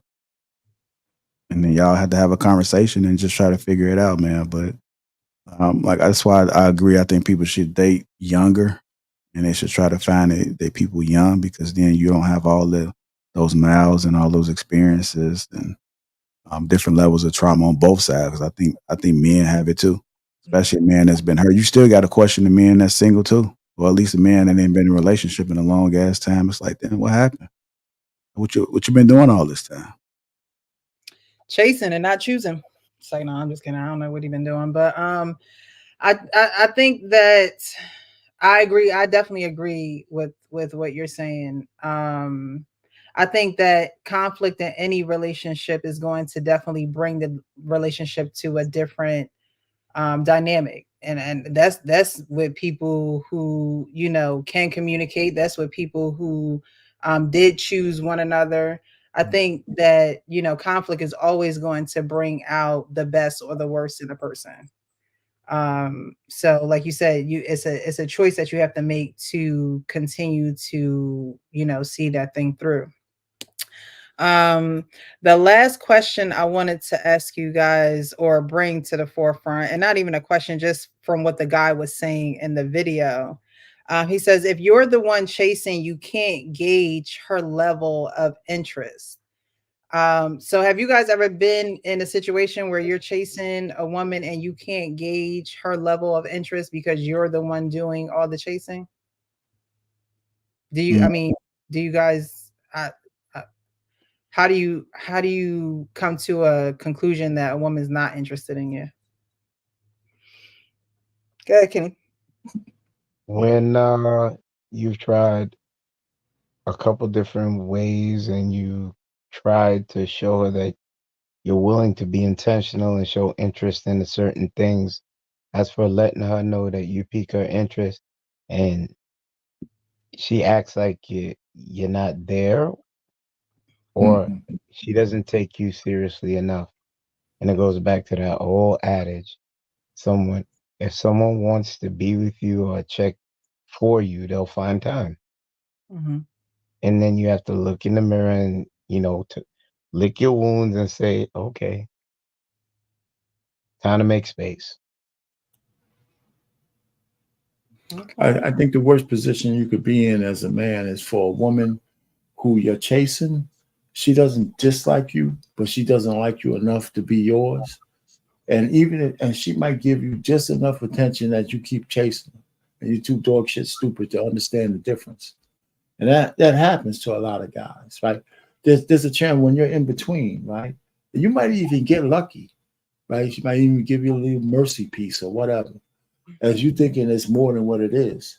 And there's a lot of guys who fall into that trap, but not with a lot of women. So sometimes it's nice when a woman just tells you, listen, I'm not interested no matter what you do. No matter what you do, you can keep pursuing me. But the worst thing is, not the worst thing, the guy in the middle of that says, shit, if I could take a little piece, I'd be happy. But when a woman lets you chase her, but she likes you just enough that she's not throwing up in the back of her throat, and she likes you just a little bit to give you a little bit here and there, that puts you in a position where you're very vulnerable as a guy, because you're always going to want more. And some women, this is where the manipulation comes in. A woman says, I could just give this guy a little taste and he'll give me everything because he thinks it's more than what it is. It's a very bad position to be in. Very bad position to be in. So, and a lot of guys, especially if they have a scarcity mindset, they don't know how to walk away from that. She's got to give them a hard break. So, just trying to answer the question, it's just, sometimes you chase a woman and it's not a rainbow at the end. There's not a pot of gold at the end of that rainbow. It's like, what the hell, Pain? I'm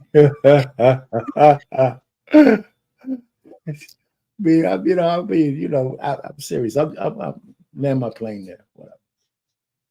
And so that comes into men having to experience rejection. So do you guys think that women aren't able to handle rejection, or do you guys think that men experience it so much that you get used to dealing with it or handling it?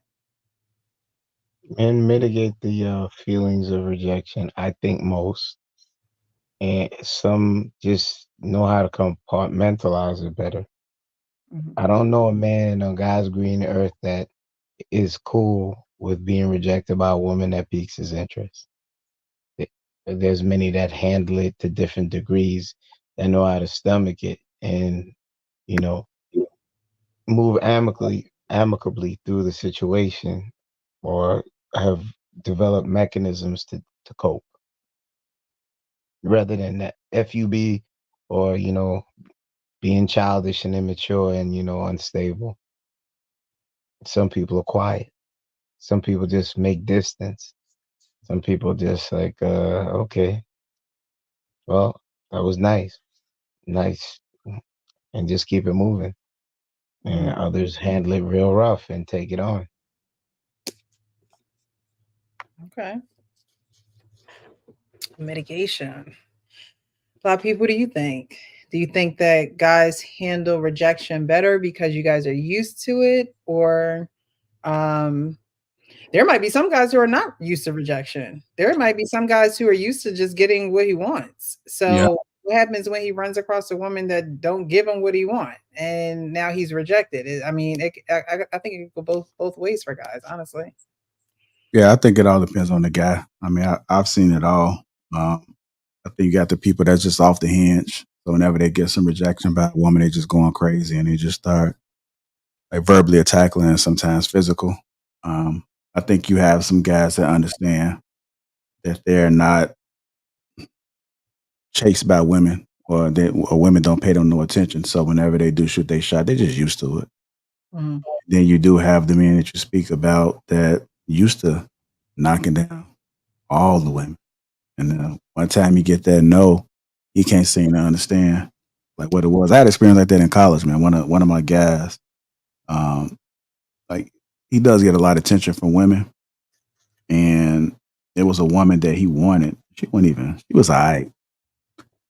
I think she came over to the crib or whatever. I wound up chopping it up with her a little bit. He caught word that I talked to her, and he was mad at me about the shit. He was like, man, like we having regular conversation, and he like, right.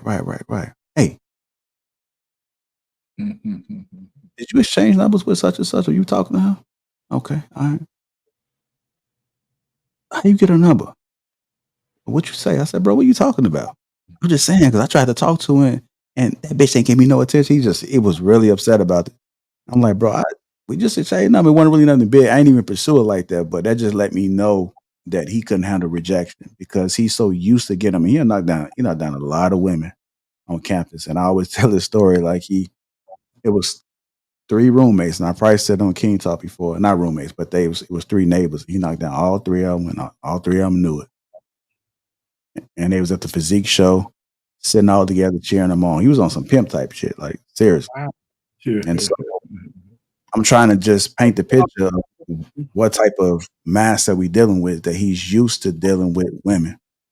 And I think he had caught it was a situation where I think a woman had put an order of protection on him because he was getting upset with her at one of the dorms. I think he couldn't go in there no more because this woman didn't want to mess with him or stop messing with him.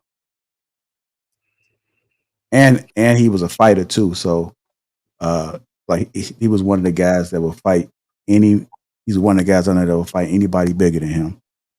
Right. He was known for just knocking people out. So like he walk around campus like too many people really want to mess with him. So he was just kind of off the hinges. So he had this anger. He could fight. He's knocking down all the women. Somebody tell him no, or somebody talk to him a certain type of way. He was either fighting or he couldn't handle the rejection when it came to women. I think everyone needs a healthy level or a healthy relationship with rejection. I think people need a healthy relationship with it, because life just isn't fair. Life is not going to give you everything that you want. I think that depending on what you do in life too, like, I was in sales for a long time, and so you just get used to rejection. You get used to people saying no, stop calling me, stop, like, you know what I mean, stop bothering me. But there are some people who just do not have that experience under their belt, and so when it happens, it's a huge breakdown. Or you have people who have been chasing, people for a while, and when it doesn't turn out the way that, they expect it to, then they're like, okay, well, what did I do wrong? What could I have done better? And at the end of the day, it's just like the last guy said, you want someone that is going to choose you. Because if not, what's the point of the relationship? So I really liked, this guy and his thinking and his story. Of telling Women, I wanted them. They never wanted me. But when I met my girl, you know what I'm saying? Shout out wifey, I love you so much. She chose me. She wanted me. We met on some natural shit, bro. I never even told our story on any kind of interview, bro. I met her one day at the beach, bro. It was a beach party down the shore. It was just a regular day. I was with my bro, Eric, and we was drunk as hell. They was drunk as hell. So I'm just thinking like, oh, we just met each other. We bumped each other. We just had a little vibe. I got a number. That was it. I ain't speak to her for months after that, bro. We just had a little side texts here and there, or just little messages on the gram, and that was it. And then one day she just took a chance on me, bro. We went to go see a movie. We went to go see Smile. That was the first movie date we went on, and from there she been stuck with me, and she chooses me every day. She wakes up and actively chooses me. She go cuckoo for Cocoa Puffs over me, or the slightest little things and shit like that. And even though it'd be annoying, but if you, fellas, if you got a woman that's out there that's like that really cares about you, that just like really, really wants you to be all about her, bro. Because at any point, I'm gonna stop it right here. Have you guys ever been in a situation where a girl was all about you, but you didn't really like her like that?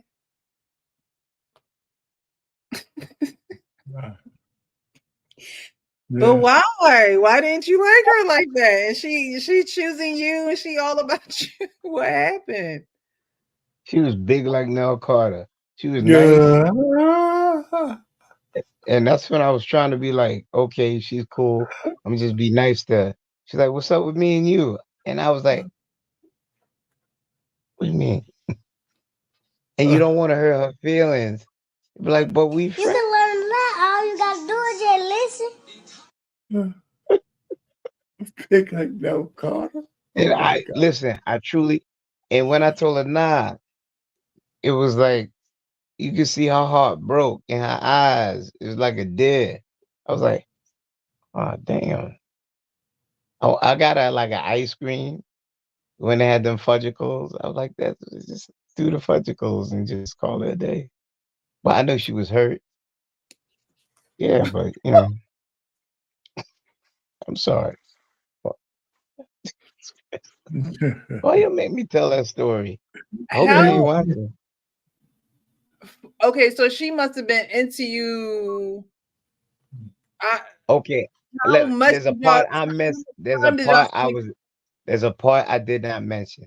I knew her. We used to go home from school. This, that, and the third. Like I knew her since we was growing up. And then she did say, I was always liking you, but I didn't know how to say how. And I was there like, no, don't say that. And I was like, we friends. So I just want to keep what it you there. doing when they don't be into the guy, and it's like, we just friends. This So different. all I'm saying is you could be empathetic to. Remember that word? I tried. But here's the difference. You never heard something called male intuition. You heard something called feminine intuition. Men have intuition. We all have Not- spirits, so I don't think that it's just Not like a woman though. men. Not like a woman though. I was like oblivious. I thought she was like mad cool. Didn't see her like that. I'm like, yeah, she's one of the peeps. Just walk home with. She was like, I always liked you. And I was like, so how do I get out of this? What are the things that she did that in which she chose you, right? So she was into you, which means she chose you. So were there things that she chose to do for you? Because when women are truly into a man, she will choose to do certain things for him. Like it won't be an and, if, or but. Like, I'm gonna call you, I'm going to talk to you, I'm going to come over, I am going to cook, I am going to clean your dirty drawers. Like I'm going to do all those things. Were there things that she was choosing to do for you, or she just chose to walk home every day? Nah, she wasn't just doing a lot. She would come by, she helped me with my homework. She was smart and stuff like that. And I thought the familiarity, as I thought post me having to let her down, I was like oblivious because I looked at her like a homegirl. Okay, so when Because you had to let her down, did she stop coming around? Did you guys stop, being friends, she or was it? disappeared for a while. She disappeared for a while. And I was kind of hurt because she was part of your regular routine. Why'd you marry her, Kenny? I was kind of hurt. Like what? Why I marry her? Yeah. Because that would have been the biggest injustice to her, because the feeling has to be mutual.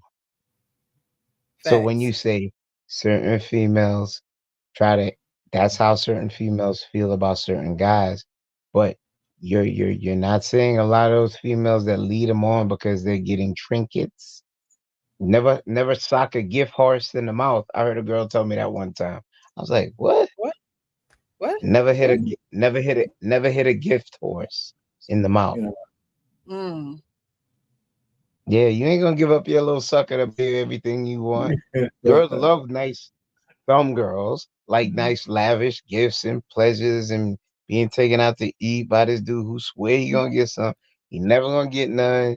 You there licking your fingers. This mac and cheese is nice. You my friend. And you still giving them hugs with your butt all out this way east. Let me give them that. That's about it. And just keep it moving.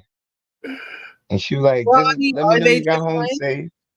Are they just friends?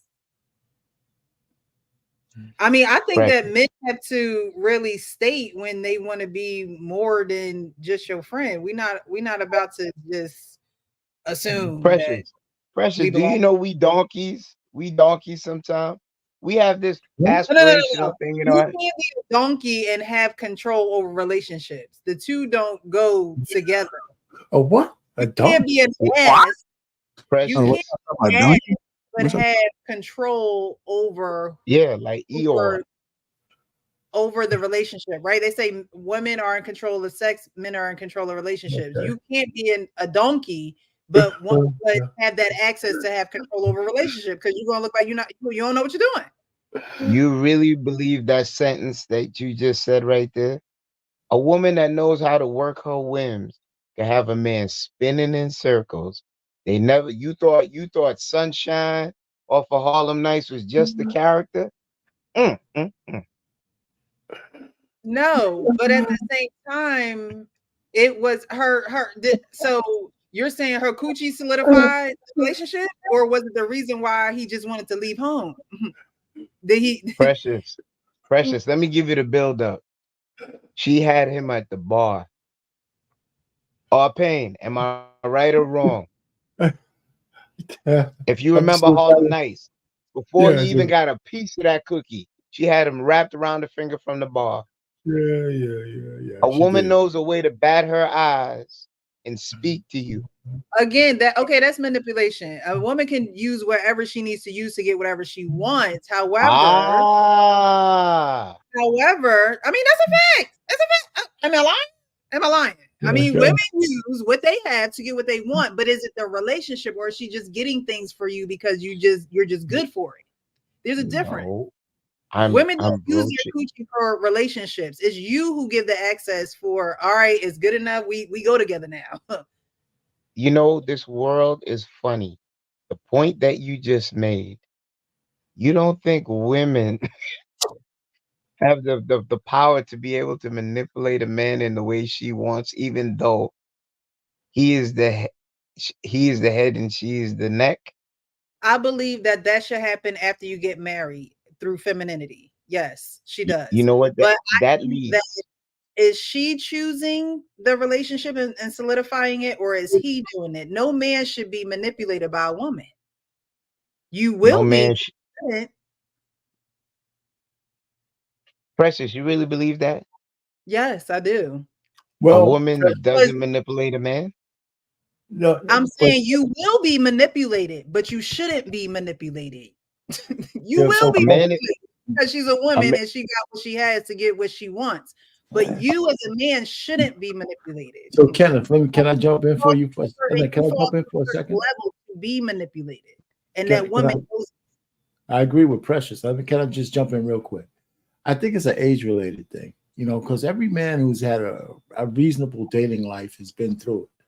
I was manipulated by a chick when I went to school, and she was young. I still like her. I mean, I know her name, but I was 19, and when she finally broke my heart, I had a whole cadre of frat brothers who unmercifully beat that shit out of me, right? And then so a woman was never able to do that to me again. And that's and a it was a lie. woman. Well, no, hold on, let me just say it. And it was a woman who helped me with that, because I remember this sister. She was a little older than me, and we had a conversation. And she told me the one thing that a woman has over a man is what's between her legs. And she said, if you lose yourself to that, you're lost. That was a lesson I learned at 19. And so when I learned that lesson, I said, you know what? I'm 66. I never forgot. I never forgot it. I never let myself be that vulnerable again. But one of the things about me, and I'll end this right here. All the girls that I've had, not millions of them, I actually like the women I went to bed with. I actually like them. Oh, really? Yes, I actually like them. Half of these guys out here. I think that's a difference. I think that's a difference. Huh? A.R. Payne, you said you referred to the women you stepped out on with the girl that you lived with That as was one. them raggedy bees and this, That was that, and the just one third. chick. That's one And chick. also to broach the point of you never being vulnerable, you're married. Of course you're vulnerable. We watched your wife, respect to her, and happy anniversary and relationship. She came up here and made you tuck your tail. Did she? He didn't tuck his tail. Oh, look He at didn't look, tuck his tail. Okay. Yeah, you know what? Let's put it that way. I was brave enough with no rehearsal to have my wife get on the phone with you savages, okay? You know how you started? You know I was what brave I'm trying to say enough. is I was comfortable with it. He got JR, did you hear that? He started, I was brave enough. Of course. Because that means I don't try to sit down here and tell Something her wrong what with to my say. ears?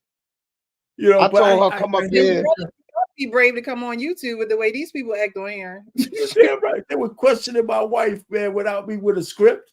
I'm saying, wait a minute, this shit could go wrong real fast, but it didn't, right? Because my wife is cool. In my opinion, go ahead. Go ahead. I don't think manipulation is necessarily manipulation in a marriage when it's done in a healthy way. There are healthy ways to be manipulated in a marriage so you can get things done as a collective. I think when you're outside of marriage, it becomes a very selfish exchange between two people, manipulation. But there's a healthy way to manipulate someone that you're married to so you can get them to move in a certain way that you need them to move. I mean, that goes down with the history of marriage. If you're in a healthy, masculine, balanced, feminine relationship, I mean, that goes without saying. And it's not a negative manipulation. Again, it's a manipulation that helps with the collective of production for the family and the relationship. Okay, you see the caveat? 100% The correct. caveat that you brought in was negative, like you just said. I didn't parse out negative. I said women can be manipulative, be it that you're dating them, you're wooing them, you're courting them, you're engaged to them, you're married to them. If a woman knows how to work within her femininity, like I said before, her soft voice can hit like a boulder. She can make you move mountains for her. And that does not have to be negative. I know my man, the one I cleave to, I'm going to manipulate certain situations for my benefit, but not in a way that I'm going to hurt the one that I love. Because sometimes I'm going to do it because I want my way. We all are selfish in some ways. If he's not speeding up to marry me quick enough, I might lightly shame him in front of my girlfriends. He knows I love him. I've been having this engagement. I don't know what to call it, friendship ring, for over 3 years now. But he's my baby, and she's make sure he's earshot of that, so he can just like stick him. So he'll eventually like, you know what? I just need to marry because I don't need to be in this no more because I ain't going nowhere. You know, she ain't going nowhere. We're gonna still and rest our life together till we old and in the convalescent home. All right. She just manipulated him. No, To do the right, wait, no, to do the right no, thing. no, To do no. the right thing. To do the right thing, is he huffing and puffing going down the aisle, or does he want to do this? Like, a man can't be manipulated to get married. If he got manipulated to be married, he wasn't a strong man to begin with. Precious. There are what? They got whole shows about men that fell under that pressure to get married. What, like the ultimatum? Yeah. Okay, so are they being manipulated to be married in that show? That's not. Or are they being pushed to make a choice and stop chasing? Don't chase me, choose me. So I always like to look at the actual definition because I know sometimes it's all about perception. So we look at the definition. It says to handle or control in a skillful manner. Definition number 2 says control or influence cleverly, unfairly, or unscrupulously. Have you say that word? Yeah, scrupulously. Yeah, unscrupulously. So that was the definition say. So we talk about cleverly, unfairly, control or influence. I think it might be some manipulation if we're looking at the definition. Now, and if you say it wasn't my intent, or you know how people like to throw a little sauce on it and try to curve up. When we look at the actual word, I do think there might be a form of manipulation. It's not bad manipulation, but it's skillful, it's clever. It's sending out a signal, hoping that person receives it. I think the intent truly matters. Are you trying to? Do you want to marry this man because you chose him? Or are you wanting to marry this man because it guarantees you a different caliber of life, which it should anyway. However, some women see the caliber of life and they don't see the character of the man. Right? That's why they want to do it. That's why they're manipulating this guy. That's why they're trying to hurry it along. Women also have time clocks. So, you know, I mean, Jesus is capable of everything. He's a miracle worker. But at the same time, in our fleshly minds and hearts and thoughts, we don't think that it can happen in a time that we need it to. And so women may try to manipulate the situation for it to happen that way. But I think manipulation comes in when you have ill intent and when you don't have, you know, the character to actually say, no, I'm I'm actually choosing you. And when women don't feel like the man is then choosing her, it's like, all right, well, let me, you know, try and hurry this along. But I don't necessarily think that a woman can make a man marry her. Unless you're under some type of duress, I don't. Yeah, That's the second time. Women can make a man marry her, but it's still his accountability and his responsibility to do it. Okay. You know, so if you're thinking about whether a woman can make a man, you know, say I do, you know, marry, say, you know, ask for her hand in marriage. Oh, of course, a woman could do that to a guy, but the guy is weak if he's not making the choice. And he makes the choice if she wants him to make the choice. That's why guys get into bad relationships. That's why a guy like Joe Smith married a lady who was a porn star, right? I mean, you know, most men empirically understand that you can't marry a woman like that. You could have fun with her, but you can't marry. But why did he do it? You know why? Because he was weak. he was weak. He did something against his best. Well, women know how to manipulate, but like I said, what my man Kenny said, doesn't always have to be nefarious. Let me give you a quick example. If you're in a good relationship, or let's say a marriage, my wife, one of the things, I'm gonna just use her. She understands that no matter what, how to leave my ego intact. Right? There's no skin off her back to make sure I leave the house with my ego intact. Right? She knows how to edify me just like I know how to edify her. Right? So that's what a lot of times, that's how a woman can multiply the things you got going. You know, if she don't have nothing nice to say, she won't say. If I'm doing something wrong, she'll tell me to do something better, right? If you know, so as long as I have to ladder up against the right wall, then we're just moving down the track, you know. So that's the point. So women, you know, that's the one thing. She has a gift. Some women don't have that gift. Exactly, Arpain. It's a gift. You know, I'm not gonna embarrass you or have you out here looking crazy or, you know, exploit you. Like, you know what I mean? Those are things that every woman doesn't have those capabilities to mask certain things or not say certain things when they want to say those certain things, or able to hold them back. And, you know, so, you know, and those women usually are able to get what they need. All right. So we're going to get into final thoughts tonight. I really enjoyed this show. I hope you guys have too. Those who support it on Facebook, those who are watching.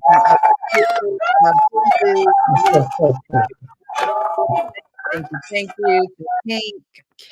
King, Sean. They had to drop off, but I think King's page is still back here streaming the show. So I appreciate that.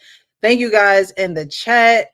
Bomb Cherry Juice said hubby knew if he didn't get married at that time, he was going to lose me. Okay. She said or lose me. So he had to make a choice. And I don't think that's necessarily manipulation if they both chose each other for, you know, the right reasons, healthy reasons. So good for you. Trey said, I manipulate my wife all the time. He said, that's how I get it.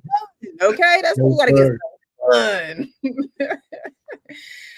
There's not healthy manipulation. To me, I don't think that there's anything wrong with that, because you have to be knowledgeable about what's going to move that person that you're with. You have to be knowledgeable about it and not move them in a negative way, but again, move them in a way where there is progression and not degression. So, all right, guys, final thoughts. We'll start with Kenny P. We'll move our way over to Lapeep, and then we'll go to Arpain. I think this was another very productive episode of thoughts being shared by intelligent, like-minded people in the community, spreading a message that teaches, also gives different perspectives and introspection to look into things. Hopefully they can take a part of this into their lives and may be uplifting and positive. And, you know, support, subscribe, tell a friend, ×5, so we can grow this pond. And I'm thankful that I'm allowed to be on these settings with great people. Bid you a good night. Thank you, Kenny. I appreciate you. Good night. Good night. All right, final thoughts from my end. Thank you, Precious, for having me, and thank the panel for your perspectives. And I salute to Precious for continuously to being consistent, because that's one of the hard things that a lot of people don't do, is be consistent, but she seems to have it down packed. Also, knowledge is everything, man. I don't think that we're too old to learn. So let's make sure that we are collecting all the data we can from people, books, YouTube, wherever you need to get it from. Just make sure you have an open mind to be able to receive that knowledge, and just try to apply it to your life and see if it works. Always be a student of life. All right. Get that understanding, get that knowledge. Thank you, Lapeef. I appreciate you. As always, Arpain, final thoughts? Thanks for letting me up. I mean, I appreciate these conversations too. It's funny, as somebody who retired in 2020, you know, you always look for stuff to do to fill a void, right? So I'm you know, I started my own channel, do a couple of things. So one of the things I find about these YouTube streets is that it makes you reflect on your life and the things you've tried, you know, so the terminology might have changed. But the one thing that I find out about being up here is I've made so many good choices in my life. And it was only by divine intervention. Because back then, the way I was thinking, I would never have been able to articulate some of the things I did to get to where I'm at. I just was moving on a path, and it just seems like it's strange. And the only reason why it seems like it's strange because it seems like so many young people are having trouble doing it now.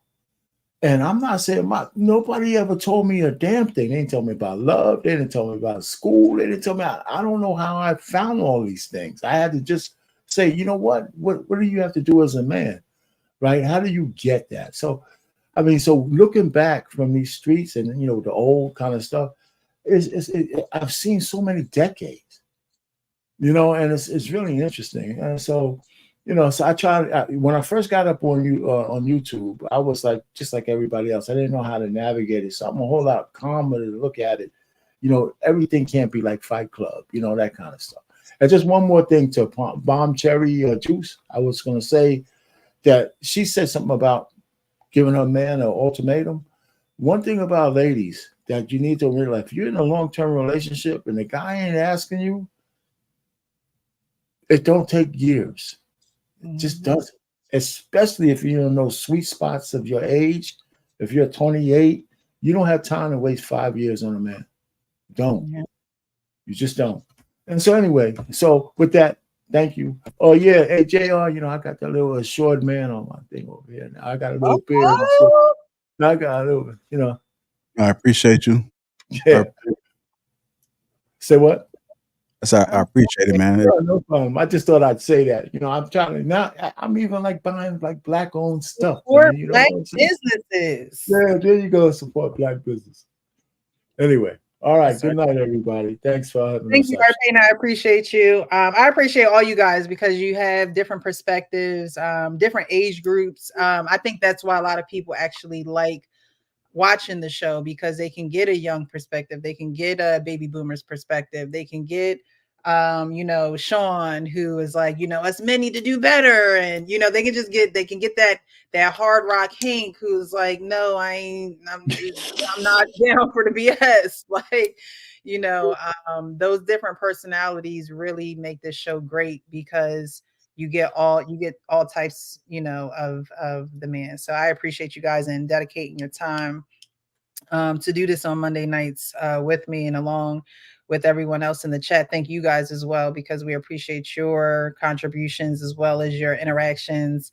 It's funny sometimes looking over in the chat and seeing some of the side conversations and, you know, innuendos and just comments. So I thank you guys because you don't have to be here, but you choose to. So you choosing me. You ain't chasing me. You're choosing me now. We gotta find the guy who's gonna lock you down. That's what we need to do. Is find. Look, I might disappear off of social media. You probably won't see me no more. Real talk, you won't see me no more. It's gonna be about family, not about social media. But I think you guys, my final thoughts would be definitely choose and not chase. You know, life is too short and you want to choose someone again if they were not to change from that day on for the rest of their lives. You want to make sure that you are so enthralled with them that, you know, whatever comes your way, you can handle it. Whatever comes your way, you're definitely sticking together as a team and getting through it. But men say why you never chase a woman. I don't think that men should chase women either. I think that you should be an adult, be a mature adult and do the choosing as God has given you that dominion and that authority to do. Anyone can chase, but it takes a special type of person to choose. So I appreciate you guys. Thank you, thank you, thank you. We're going to end this. And you guys know that I always say, keep it real with yourself so you can keep it real with others. Happy Tuesday. All right.